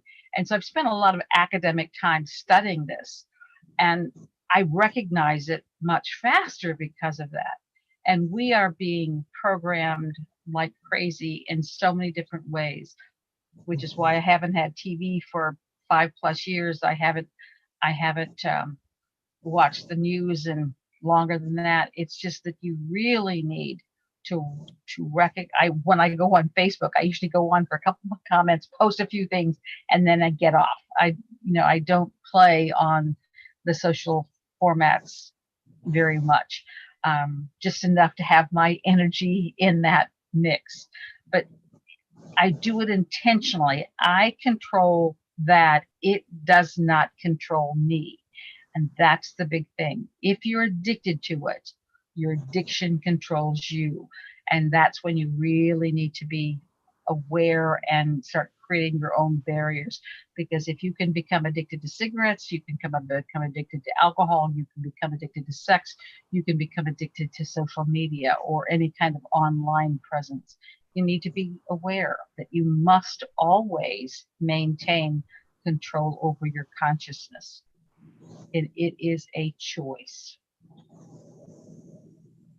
And I'm amazed at the people who get annoyed if they call and I don't answer the phone right away or call them back right away.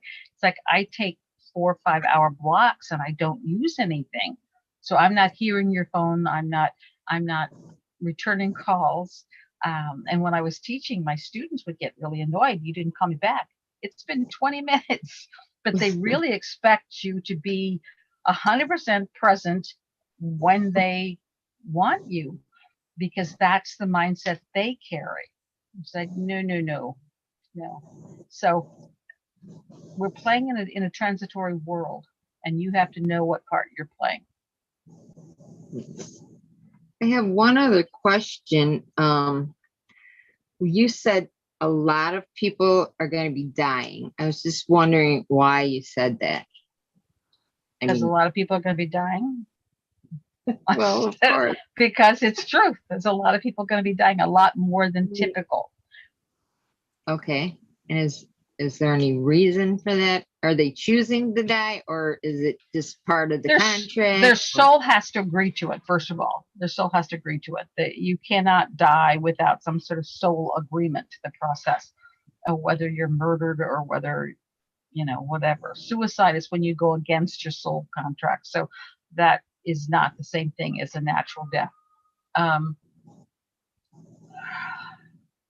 When we had the tsunami back in Thailand, we had X number of people died in the instant. We have more earth changes that are coming on that are taking place. When this 5G technology hits full tilt, a lot of people are going to die. It's a pollution. If you live in certain parts of the world, the pollution is so strong that it kills you. Literally, it causes all kinds of problems. If you ingest secondhand smoke, it can kill you. And we know that it triggers all kinds of things. So there's a lot of things going on the planet right now that can kill you. We also have people who come on the planet to soak up, and we don't have good language to explain this. I'm going to use my best baby language I can use. But if you could imagine being a sponge and you come into the planet and your job as a sponge is to soak up all the moisture and then you leave, well, there are lots of very loving beings who come into the earth to soak up a lot of this negative energy, and then they die. They take it away. It's what they came for. It's what they chose to do. And then as we move from a third dimensional planet based on duality and division into a fifth dimensional planet based on oneness and unity, as the planet takes that kind of shift, there's going to be a lot of third dimensional beings who say, I don't want to go there. I don't want to deal with that. I don't want to. When I was teaching, again, I love the period of my life that I've lived through because I've seen so much change. But I was teaching when computers became a thing, and they were putting computers in everybody's classroom. Whether you want one or not, you got a computer. And I literally had a friend who goes, I'm not dealing with it. I'm quitting. I'm not going to play with this computer. And so she retired just right like a blink because she didn't want to even look at this computer in the classroom. And so that's pretty resistant to a computer. And that's the way a lot of people are going to be for the changes on the planet. I don't want to deal with it. I've been there. I don't want to have. And so they're just going to leave the planet. But we're going to see a huge, and plus right now, mass murder is going on. We've got millions in China that are being murdered. We've got millions in different countries of people who are being murdered, exterminated. We have and this is my opinion. Other people may feel differently, and I respect that. But through the COVID experience, we have a lot of people who are going to be leaving the planet. Now, at some level, their soul agreed to participate with it, but they are being exterminated. We are being made sterile. As a species, we are being altered at the core level of where we are and who we are. That's all by design. There are people who look at, and this is written, you can look it up, the UN Proclamation 21 and UN Proclamation 30 is all about reducing population. The way you reduce population is you kill them off. And so we're having this mass extermination of the planet right now. And it's what we've all come to do. What we all can do is pray to know truth. You're breaking. It says you are breaking up, and that's the interference. So we bubble it. We ask the angels to keep it clear and truth to get out. So, but yes, this is a time, and that's the reason I was told to write the exploring book, is so that people understood death. So when we have more people dying, we don't get all bonkers and crazy because people die. It's a natural part of life. It's graduation, and we need to rejoice and celebrate. And I've already told the kids, I want no funeral. I want no anything. I said, if people want to say nice things, say it when I'm living. And then when I'm dead, I'll be buried in my trees. I have my own little family plot someplace.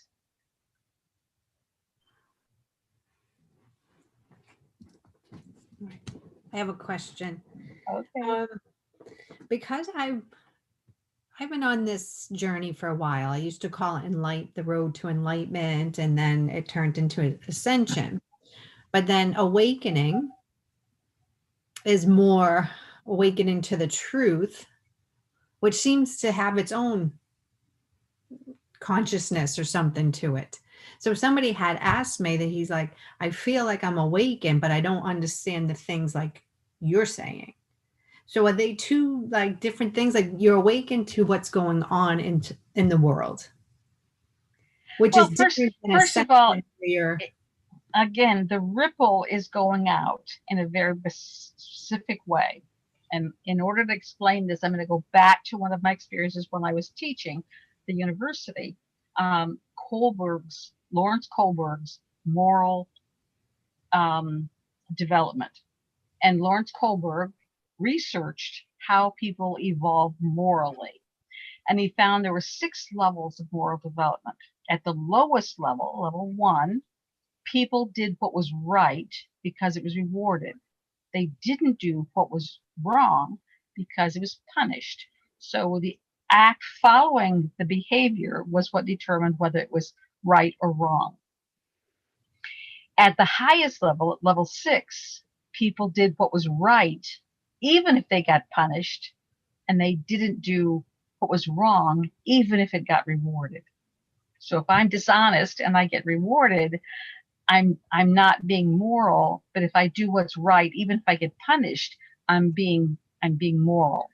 And you can look it up online and see what the other steps are. But what was interesting is they found that level 1s could only be influenced by level 2s. That if they were exposed to a level 3 or level 4 moral person, they couldn't relate. It's like, I don't get it. It doesn't make sense. A level 1 would never be able to understand a level 6. It was too big a gap. So level 1s were influenced by level 2s, level 2s were influenced by level 3s, level 3s were influenced by level 4s, and so on.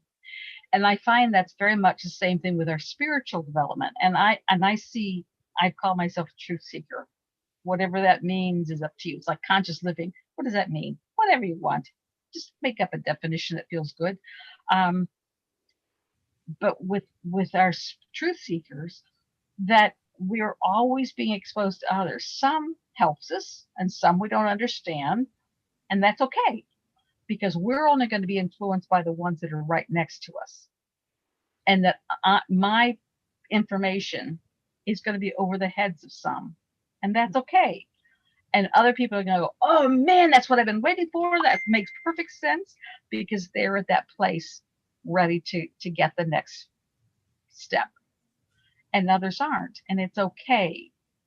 We just have to trust that we put the ripple out, and whoever's going to be experiencing it and growing from it will find it. So do you think the awakening to the truth is like a first step towards the ascension process? Well, the truth isn't like an Easter egg where we find one and we're done, or we find 50 and we're done. the truth is an ongoing process, because my truth today is different than my truth was when I first started 30 years ago. Mm. And where I am is different today than where I was 30 years ago. And things I was told 30 years ago are only making sense to me today. So truth is an ongoing process, like a lotus that is opening, that we just see more of its beauty as we evolve. And then we can recognize the beauty of the totality, which we couldn't see back when we were only looking at the bud.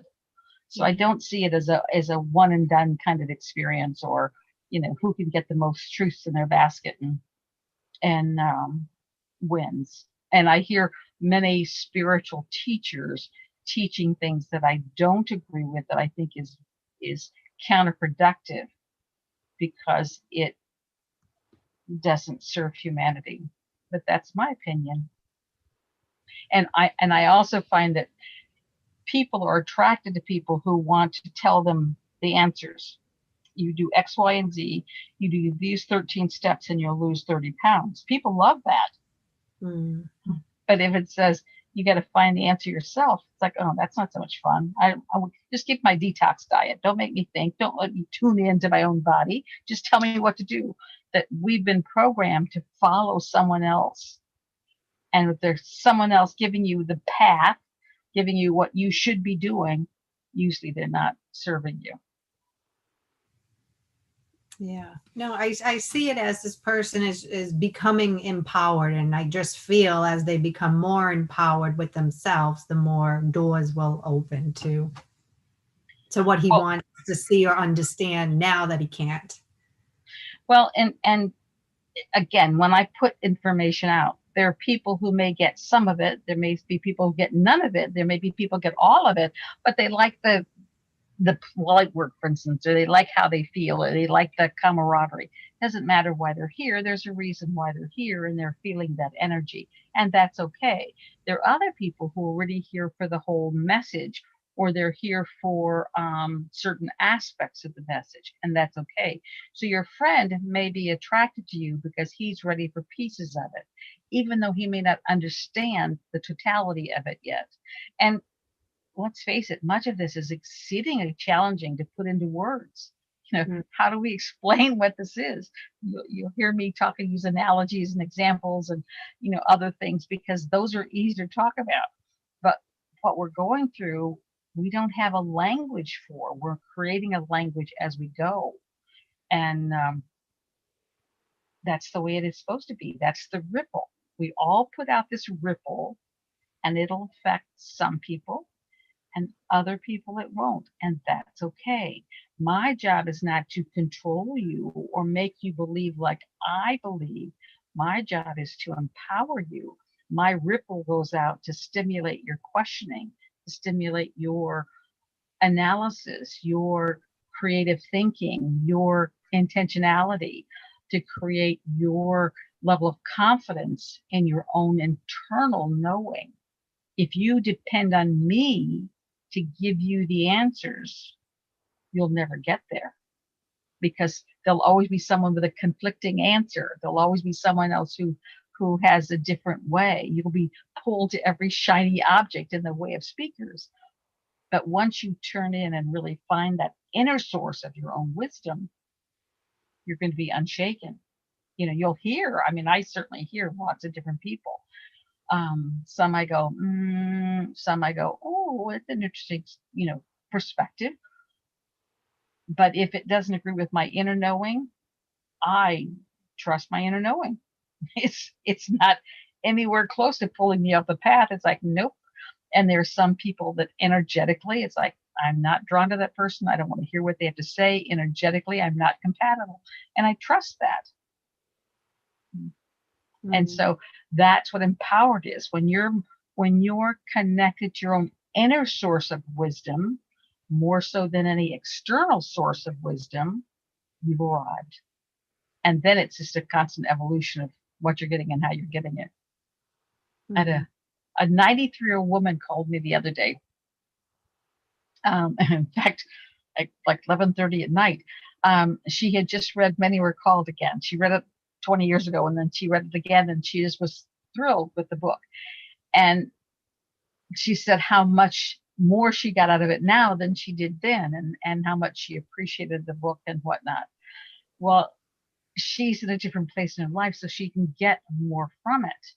And which is why I said, if you found tonight's light work comfortable and interesting, listen to it in a week and you'll get something else. You'll get something new, because it will ever be exposing what you need and how you need it.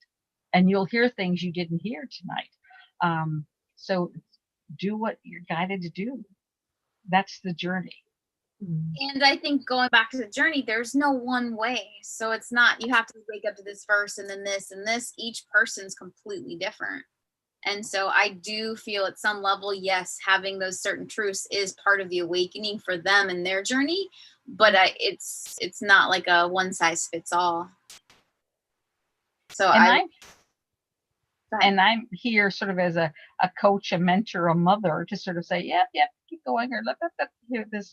And Stacy has made her experiences, they're unique to Stacy, by having me to talk it over with. She gets a little bit more confident in what she's doing faster than what I did when I was working alone. But I'm just all of your mothers. Mother And Heather. just the fact that someone's starting to questioning things is, like you say, if you ask the universe, you'll get your answers. So maybe he's ready to receive more. Well, and what I would advise people to do, just pray for truth. Just pray to know truth. And the universe will bring whatever arsenal you need to recognize and process truth. Amen. And then with that recognizing truth, it's also the courage to live your truth, because sometimes when truth comes in, it's like, oh my gosh, I would have never expected that. Oh my gosh, I didn't think that was the way it was going to be. So you have to have the courage to face that truth and move on. My mantra with Stacy is face it, feel it, and then deal with it. And that's, simple words to say, but much more challenging to live. Face it, feel it. And that's when we get into the feeling of it, often we run away, because it challenges all of our thoughts. It challenges all of what we've been taught. It challenges every aspect of our life. And all of a sudden, this person that you thought was your mortal enemy, you can see how they're your friend, and they're teaching you all this stuff, and they're your teachers, and it's like, oh my gosh. So it challenges you. And then when you're getting angry at person X for doing Y, you recognize it's not person Y, it's me. It's my old unresolved issue in me that I've got to address. And so it really does screw up your world and your mind as you've had it, neatly packed away. So. Mm-hmm. Thank you. You're welcome. Thank you. And I'm glad you're here. I'm glad all of you are here. All over the world, I'm glad you're here. Stacey, are you reading something profound that you want to share? I was just getting a question. Oh, good. I like questions. No, it's not for you. It's for me. About what I want to eat. Oh, man. Yeah. Okay. The more you can be in trust that everything is divinely perfect, the easier life will be, the less drama, the less challenge, that no matter how shocking, unusual, horrendous, it's all divinely perfect.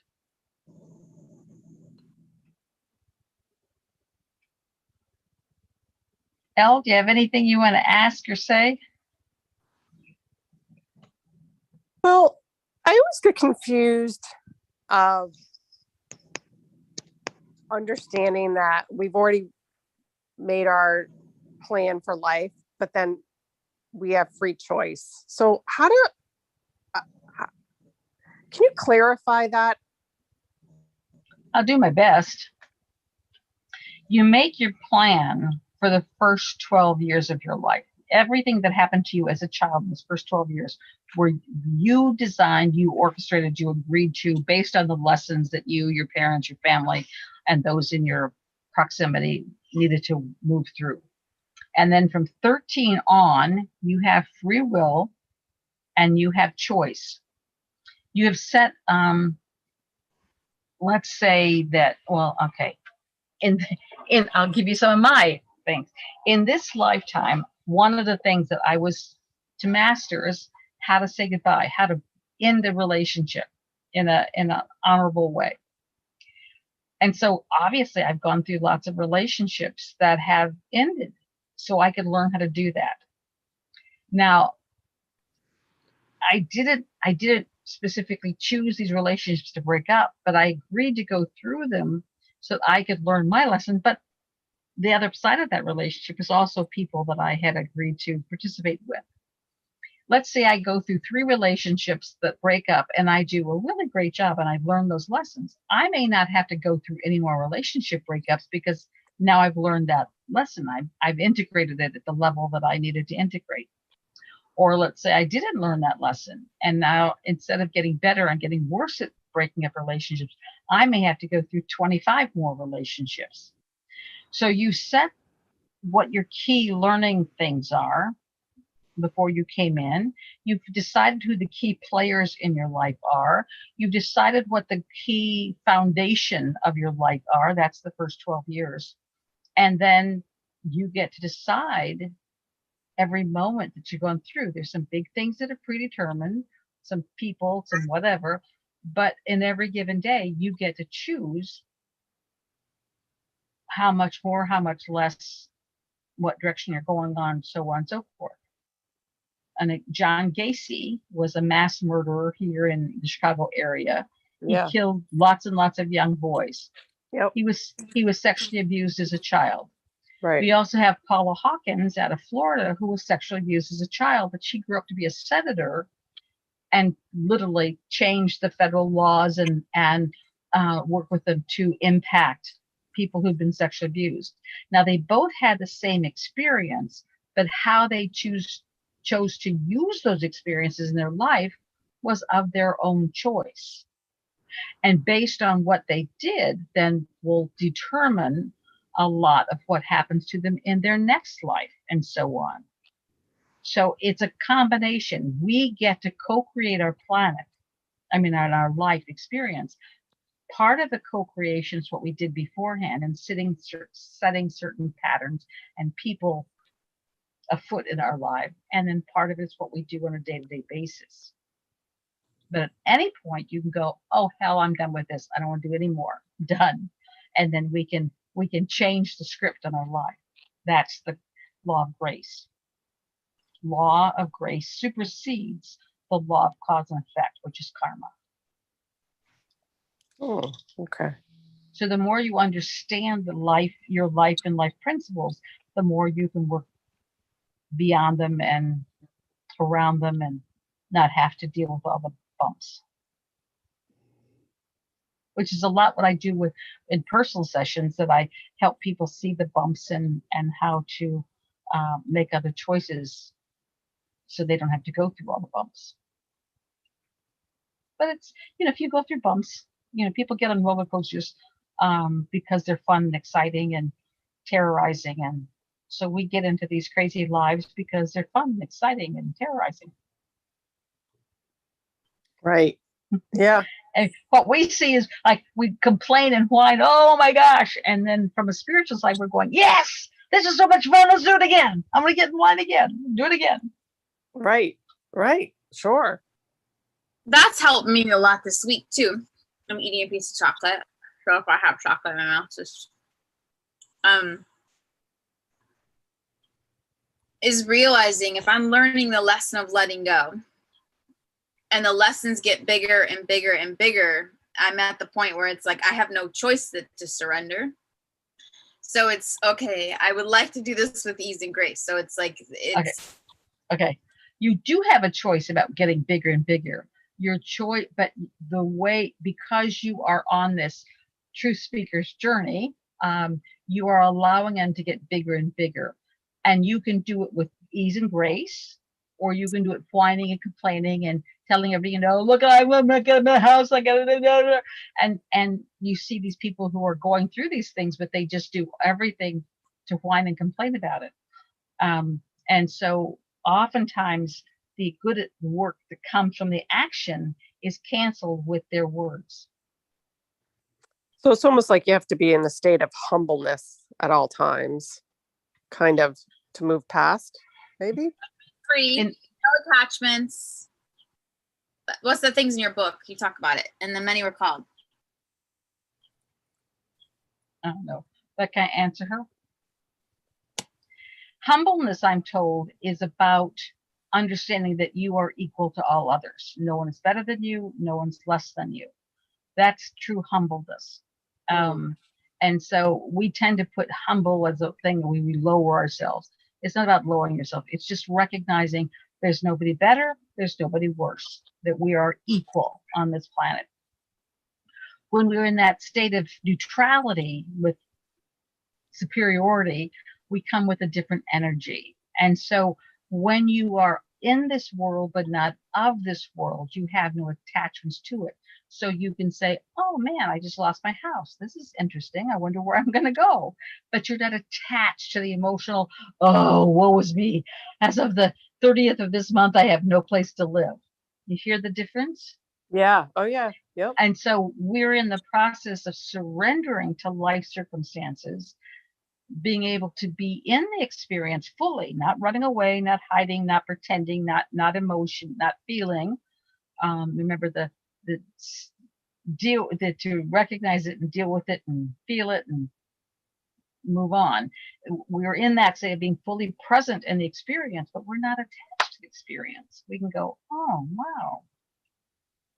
I literally have had things happen, big things happen, and I can't remember who was involved because I haven't hung on to the memory. I was in it, I dealt with it, and then it's gone. So you have to look at how you're processing it. Okay, now Stacey, I'm sorry for interrupting, but go ahead. No, I just saying you talk about that in your book too, though, is I feel during this shift, it's letting go of all judgments for self and others. It's no attachments, no expectations. It's old karmic. It's all of it. It's letting go.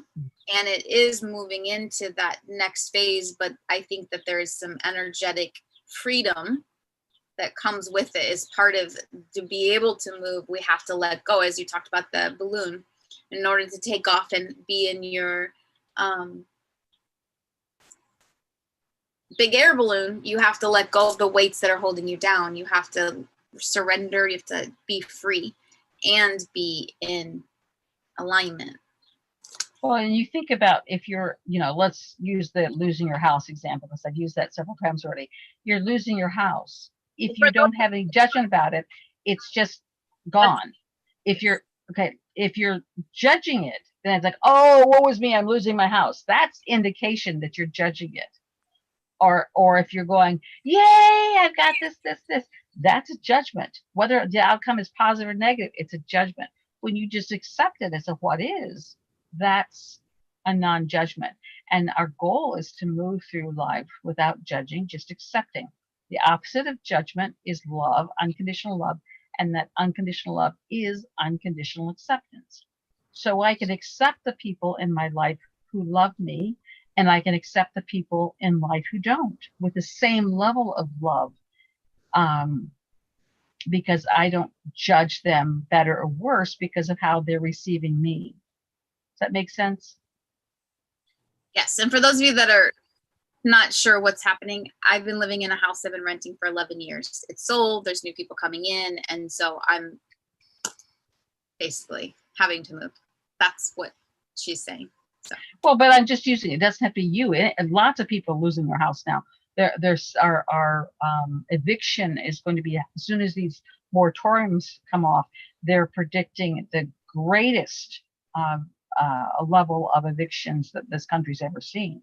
So it's going to be like the Great Depression again. It's not just you. It's lots of people who are going to be in this place who don't even know they're going to be in that place right now, because their landlord is going to be, whoever they're renting from is the one that's bearing the financial brunt of this.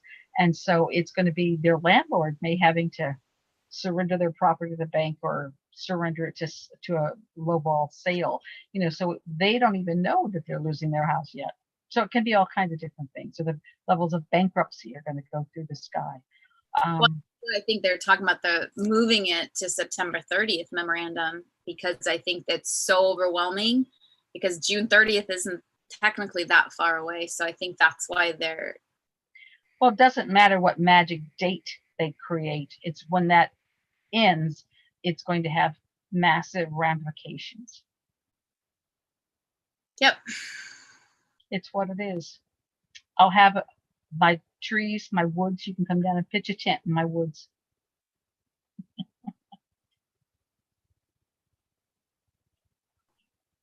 Jennifer, you look like you're reaching for the controls. Is there something you want to say? Stop playing I around. can, I can feel you when you. So do you think real estate will drop soon then? Do I think it? Yeah.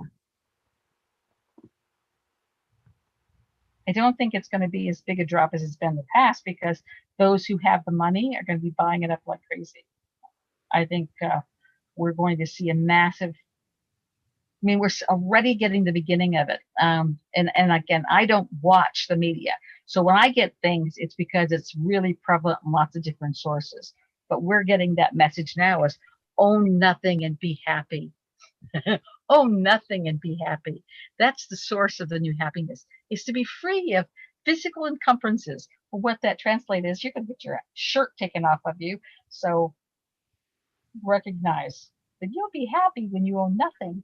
And then again, depending on how this plays out, you can see population density in places like Hong Kong and China, where people are living in 100 square feet of apartment. That's their house, or 200 feet. Well, we're getting mass media coming to us from lots of different sources about living in RVs, living in your van, living in these tiny houses. That look how joyful it is, how comfortably you can be in these little spaces. And it's because we're being programmed to get ready to move into very dense population centers where you may only have an apartment of 350 feet. And it's not going to be a choice thing. But we're being prepared so we don't resist it. We don't fight it. Our spiritual journey, our spiritual power is found in our way with love and light. I hope you all get that from me. I'm not into fighting or hating or cursing, but just with love and light saying, no, no, we have to emotionally just stand in our power, stand in our truth.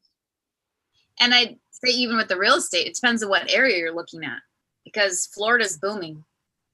Florida's going up, Texas going up. Like there's different areas that people are being drawn to, and certain areas like LA, real estate prices, at least for renting and things, are going down because there's so much more availabilities, because there's millions of people leaving. So I think every area is a little bit different as well. And you got to trust too that the universe, if there's definitely talks that California is supposed to be in the ocean for a long time. So maybe this is that shift. Maybe that's also why millions are leaving. So and you have to remember that everything is fair. That if there are people who are, living one kind of life or that kind of life, that they've agreed to that at some level. That's what they're wanting to experience. So I spent almost 10 years of my life in an RV, because I was traveling around and visiting different places. And I was blessed that I had a house. It wasn't my only place of living. But I did it. I lived primarily out of an RV for much of my time. And you can do it. So it'll be what it'll be. And we'll be okay with that. Because spiritually, we've agreed to this at some level. But we're here to make a difference. We're here to shift the planet. And what, the upside of the COVID experience, which is what I call it, the COVID experience, is that people learned that they didn't have to eat out all the time. And they had a lot more social structure than what they did. I mean, the COVID experience, I got trapped out at Stacy's house for about a month and a half. And we had our afternoon tea, which we called our quarantine. And it was fun. I mean, we'd sit and have this very formal high tea, and people took turns of serving the high teas, and it was fun and interesting. And so just make the most light and love with whatever you have to go through, whatever you choose to go through. And know that we're here on Thursday nights to be able to talk about it. Now, I'm getting some indication that our chats may end in June. I'll let you know if that continues, but for right now, we're ongoing until I'm told differently. Anything online, Stacy Elizabeth? No questions. I mean, there's comments, but it's a lot of comments within the conversation. Of just about the move and hoping everything goes well, and thank you, me, for sending your father love and light and all that conversations. Okay. So if there's no more chats, what do we do? Come into the woods and meet? Well, first of all, I'm not saying that. I'm just saying there's indications coming to me. Okay. You'll know when I know. Okay. And So then just as assume they're ongoing until they're as not. said, what? Why June? Is that just what you're hearing? Is that a feeling? Is that intuition? What's okay? Feeling. Feeling. Ooh, ooh, ooh. What's that? Dance, dance, dance. What's that? I got this feeling. No.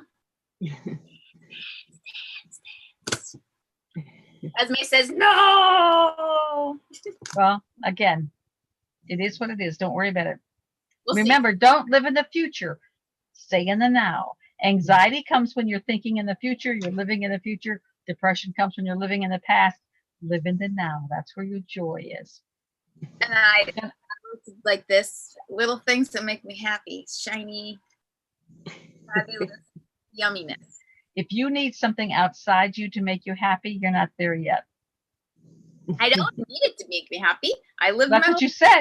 That's what you said. I need things like this to make me happy. You said it. okay. Well, I heard it. I need it. I don't need this, but I'm saying it's fine things that also make you happy. It's the joys in each moment. Okay. Anybody else have any questions or thoughts? It's 2.5 hours we've been chit-chatting, which is just hard to believe. It goes by so quickly. I like my new cup too. What does it say? It says the earth speaks in flowers. It makes my tea more special to have a special cup. Oh, that's beautiful. That's like my golden divine water. I put my The universe talks in energy. So now we have the earth talks in flowers. So a really incredible time we've chosen to live here. And I look at my life from its beginnings and what I've gone through, and it's like amazing experience I've had. I'm so blessed. So blessed. I think we all are. I'm blessed to have you, Mom. Yes. Yes, we are, Mom. You. At least not in this physicality. You're blessed to have you. Okay, we're gonna just a couple more questions and then we'll close for the evening. 2.5 hours we've been playing, which is hard to believe. It goes by so quickly. My Thursday night group. You mentioned how water is sacred, and yes, I think that you brought that up recently. That the water is like the blood to Mother Earth. It's And the like- more you put love into that water, if you're sitting by any kind of body of water, just fill it full of love, and that goes throughout the planet. It's very powerful. It also purifies and helps clear it. So you make a huge difference. Just love it. Gosha said, "Thanks, Mom." Oh, I'm another mom. I've got lots of people who ask if I could be their mom. So if you're feeling that question, I will be happy to be your mom.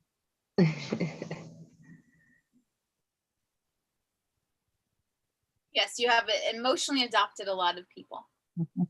I have in past life been Mother Superior, so this is much more fun to be a choice in what I call a heart mama.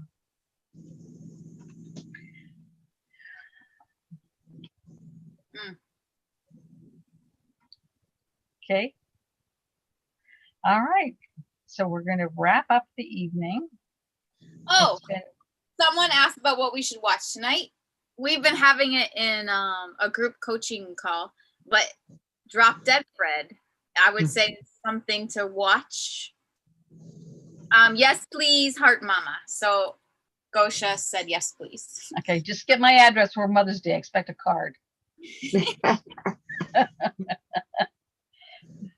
So why was the Drop Dead All Fred? right, Drop Dead Fred is not a movie for everybody. It's a movie that's interesting. I'm surprised at how popular it still is. If you even, I went to look on eBay to get a copy of it, almost $100 for a copy of Drop Dead Fred, which came out in the 80s. But it really is it just helps free us from our own restrictions and our own limitations. It's a silly comedy that makes you feel good, but the more you sit with it, the more you have some deeper understandings. But if you're asking me which movies I would recommend, I find the Bill and Ted's Excellent Adventure to be a wonderful movie that explains time and how time works. I'm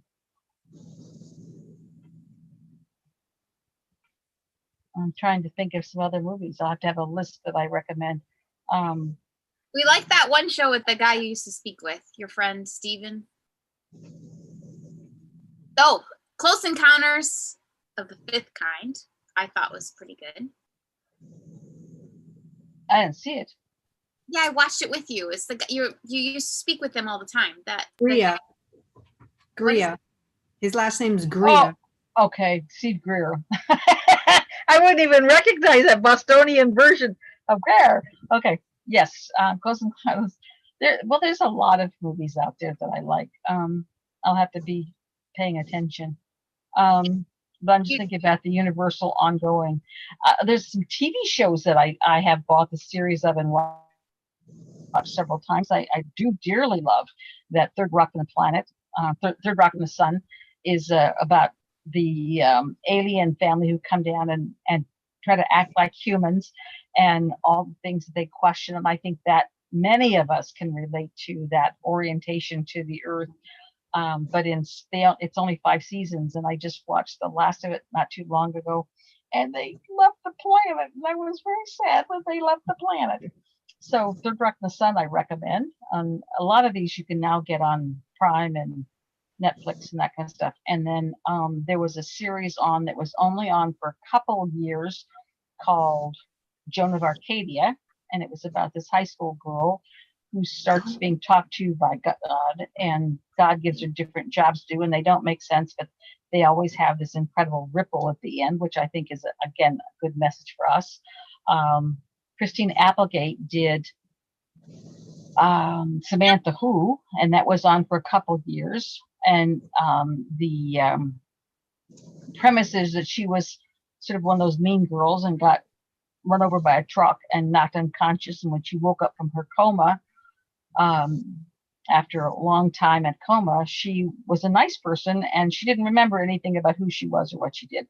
And so it's her rediscovering who she was. And so many of us are in that rediscovering phase where we're, one episode she goes to the ice cream parlor and says, she has no idea what ice cream she likes. So she tastes everything. And do I like this? Do I like that? And I think that openness to sort of discover, do you like it? Do you not like it is very important. That so often we've predetermined whether we like something or whether we want to do something rather than just being open to the experience. And so I really like that show, Samantha Who. I like movies that make you feel good. And yes, Stacy was in one of the episodes. Well, I only saw you in the one, but anyway, Stacy was in that. Amazingly, Mork and Mindy I didn't watch, although I do love Robin Williams. But Jennifer's supporting Mork and Mindy. I'm going to have to buy that series. I like buying the series so I can watch them all the way through. I tend to only watch one thing at a time, and I'll watch all the episodes. So it like closes the loop in my brain before I go into something else.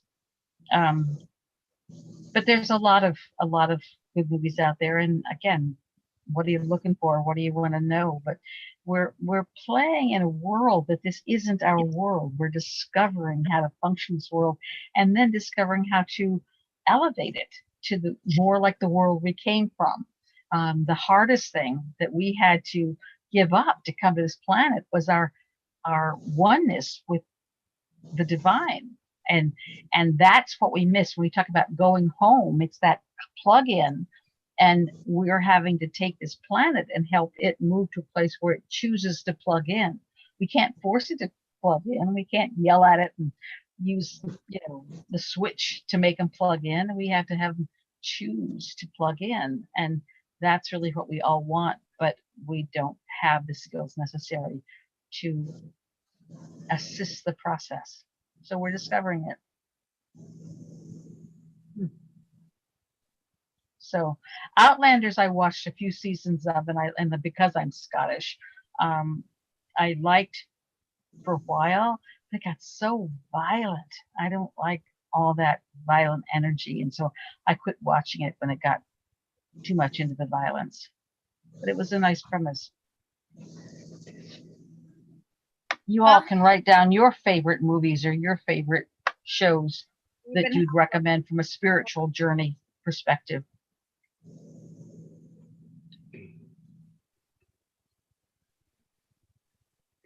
Alien Child, I haven't watched.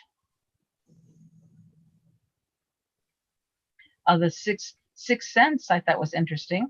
I really liked the Upload from, I think it was on Amazon. Yeah.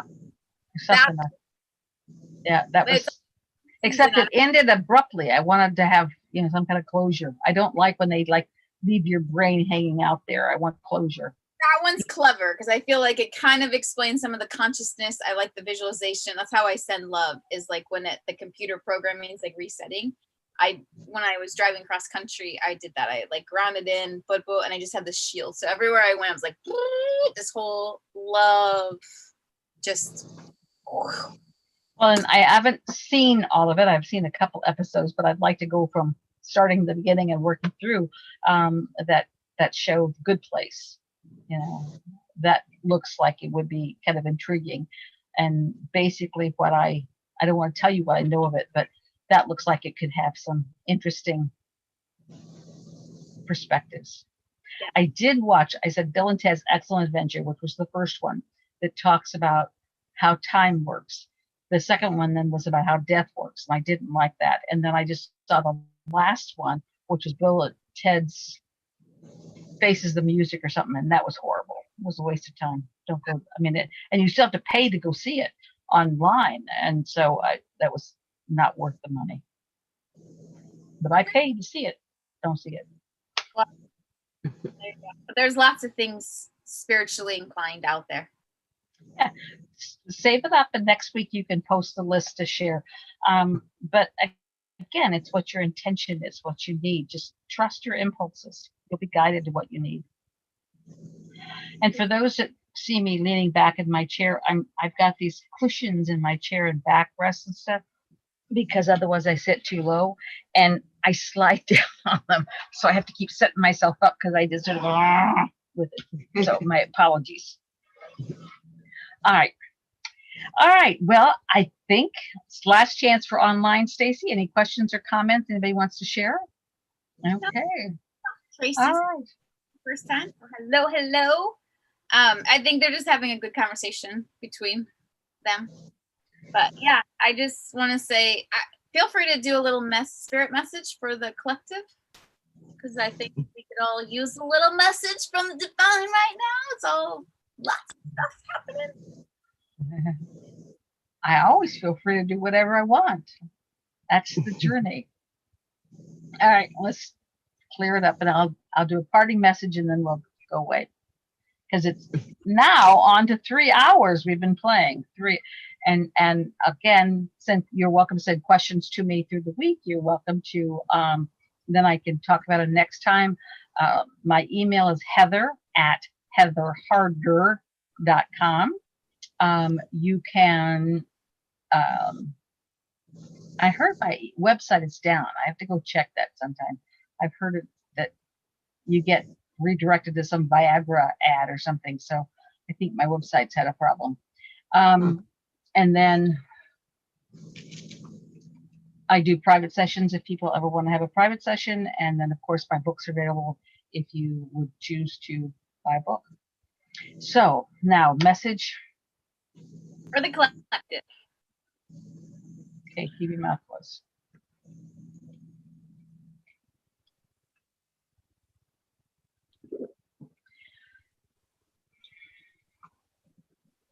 What I'm getting is like these billowing clouds. It's like each cloud billows and goes out and expands and influences that everything we're doing is creating these more of these clouds that go out. And these clouds are masking in this world. We have those that are here for the divine plan. We'll call those the white hats. Then we have those who are here for their own personal agenda, for their own good, and those are what we'll lovingly call the black hats. That which goes against the divine plan is evil. It goes against the flow of God. It's evil. It's not a judgment. It's a statement of fact. So we're in this whole confrontation of evil in our planet by different sources, different ways. The good is here to face and neutralize evil. We won't eradicate it on the planet. We simply learn to coexist in a much more loving way. But if you can imagine a burglar in your house turn off the lights and the fog rolls in, they wouldn't be able to find their way around. It would confuse them. It would disorient them. They would get lost. And because you're familiar with the terrain, you would have a much easier time maneuvering through your house, even though the lights are off and it's filled with this fog. That's sort of what's going on the planet. As we create this love and light, we're putting out this masking fog kind of thing, where those who are evil, those who are going against the divine plan, can't get their orientation. They can't get their bearings on what's going on. So they're staying off kilter. We really are having a much bigger impact than what the black hats want to admit and what the white hats are able to acknowledge. That you're just causing this incredible energy. And just like when I was visiting St. Croix with my friend, and she was showing me the impact of the salt water literally eats away the paint and eats away the siding on the houses and stuff. And you don't see the salt in the air. You don't experience the salt, but the salt is dissolving everything around it. So they have more maintenance in certain ways. And the cars are more rusted and all this stuff. And that's sort of what's happening with the evil on the planet, that this love fog that we're putting out is dissolving, is altering, is changing, is disorienting the evil.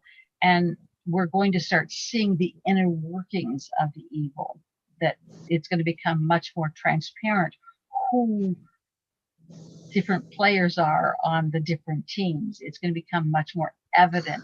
We're going to start seeing it turn on itself and begin to self-destruct. So it's really important. And I'd say this week, especially this last week of March, is very crucial for lots of things going on the planet, although I don't know what it is, to just keep sending out love. So if you have one of those misters for humidity, or those misters for aromatherapy, put it on, but put your intention that it's also misting out lots and lots of love, and just see the air, the atmosphere, the world around you being filled with this love and this light. And you're going to begin to see, by mid-April, we're going to see a lot of the results of that come to fore. Things that we didn't know was happening will become more apparent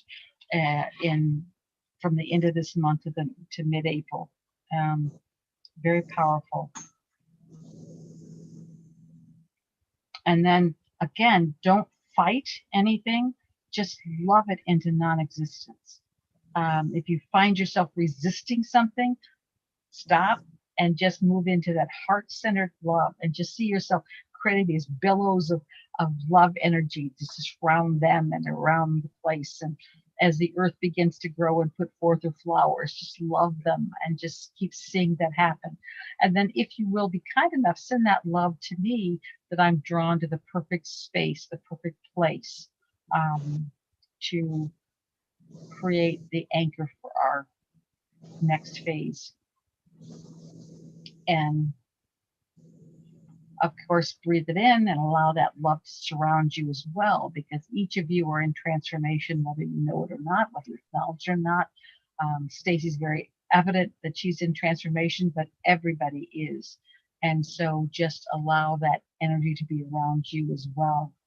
And know, I mean, really know from the fiber of your being that everything is divinely perfect. That trust, even though it may look bleak, just trust that everything is divinely perfect and every person is where they need to be for their experiences, for their soul growth, and just be in that state of love and honoring and accepting, and know that all is in divine order. All is in divine order.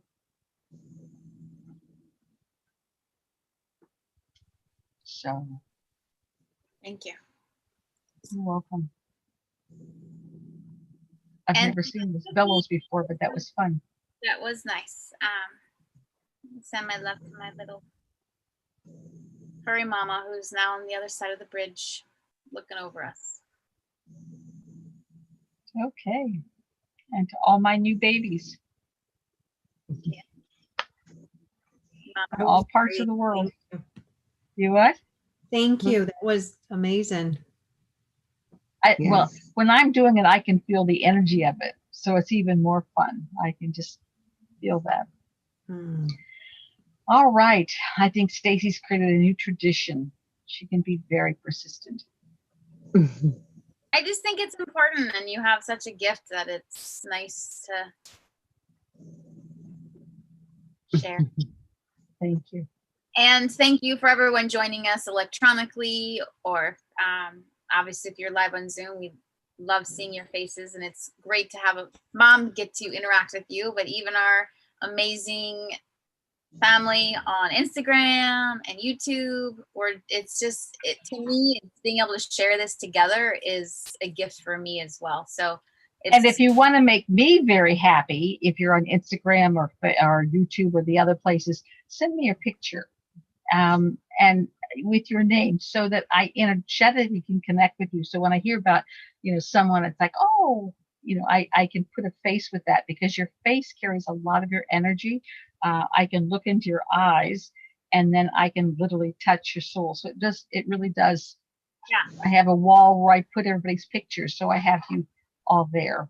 So if you want to, you're there. And that's the cool thing too. There's Slovenia, there's Venezuela, there's Australia, there's obviously United States, and Nova Scotia. So it's just fun to connect with our little soul tribe, all over the world. And that's, to me, that's the gift of social media, is being able to bring in your tribe, and it's a really special experience. So yeah, I said Australia. Yeah. So it's just fun. And I just say thank you for joining us. Again, we're here every Thursday, 4 p.m. Pacific, 6 p.m. Central for now. And perfect. We'll send to Mom Heather at heatherharder.com.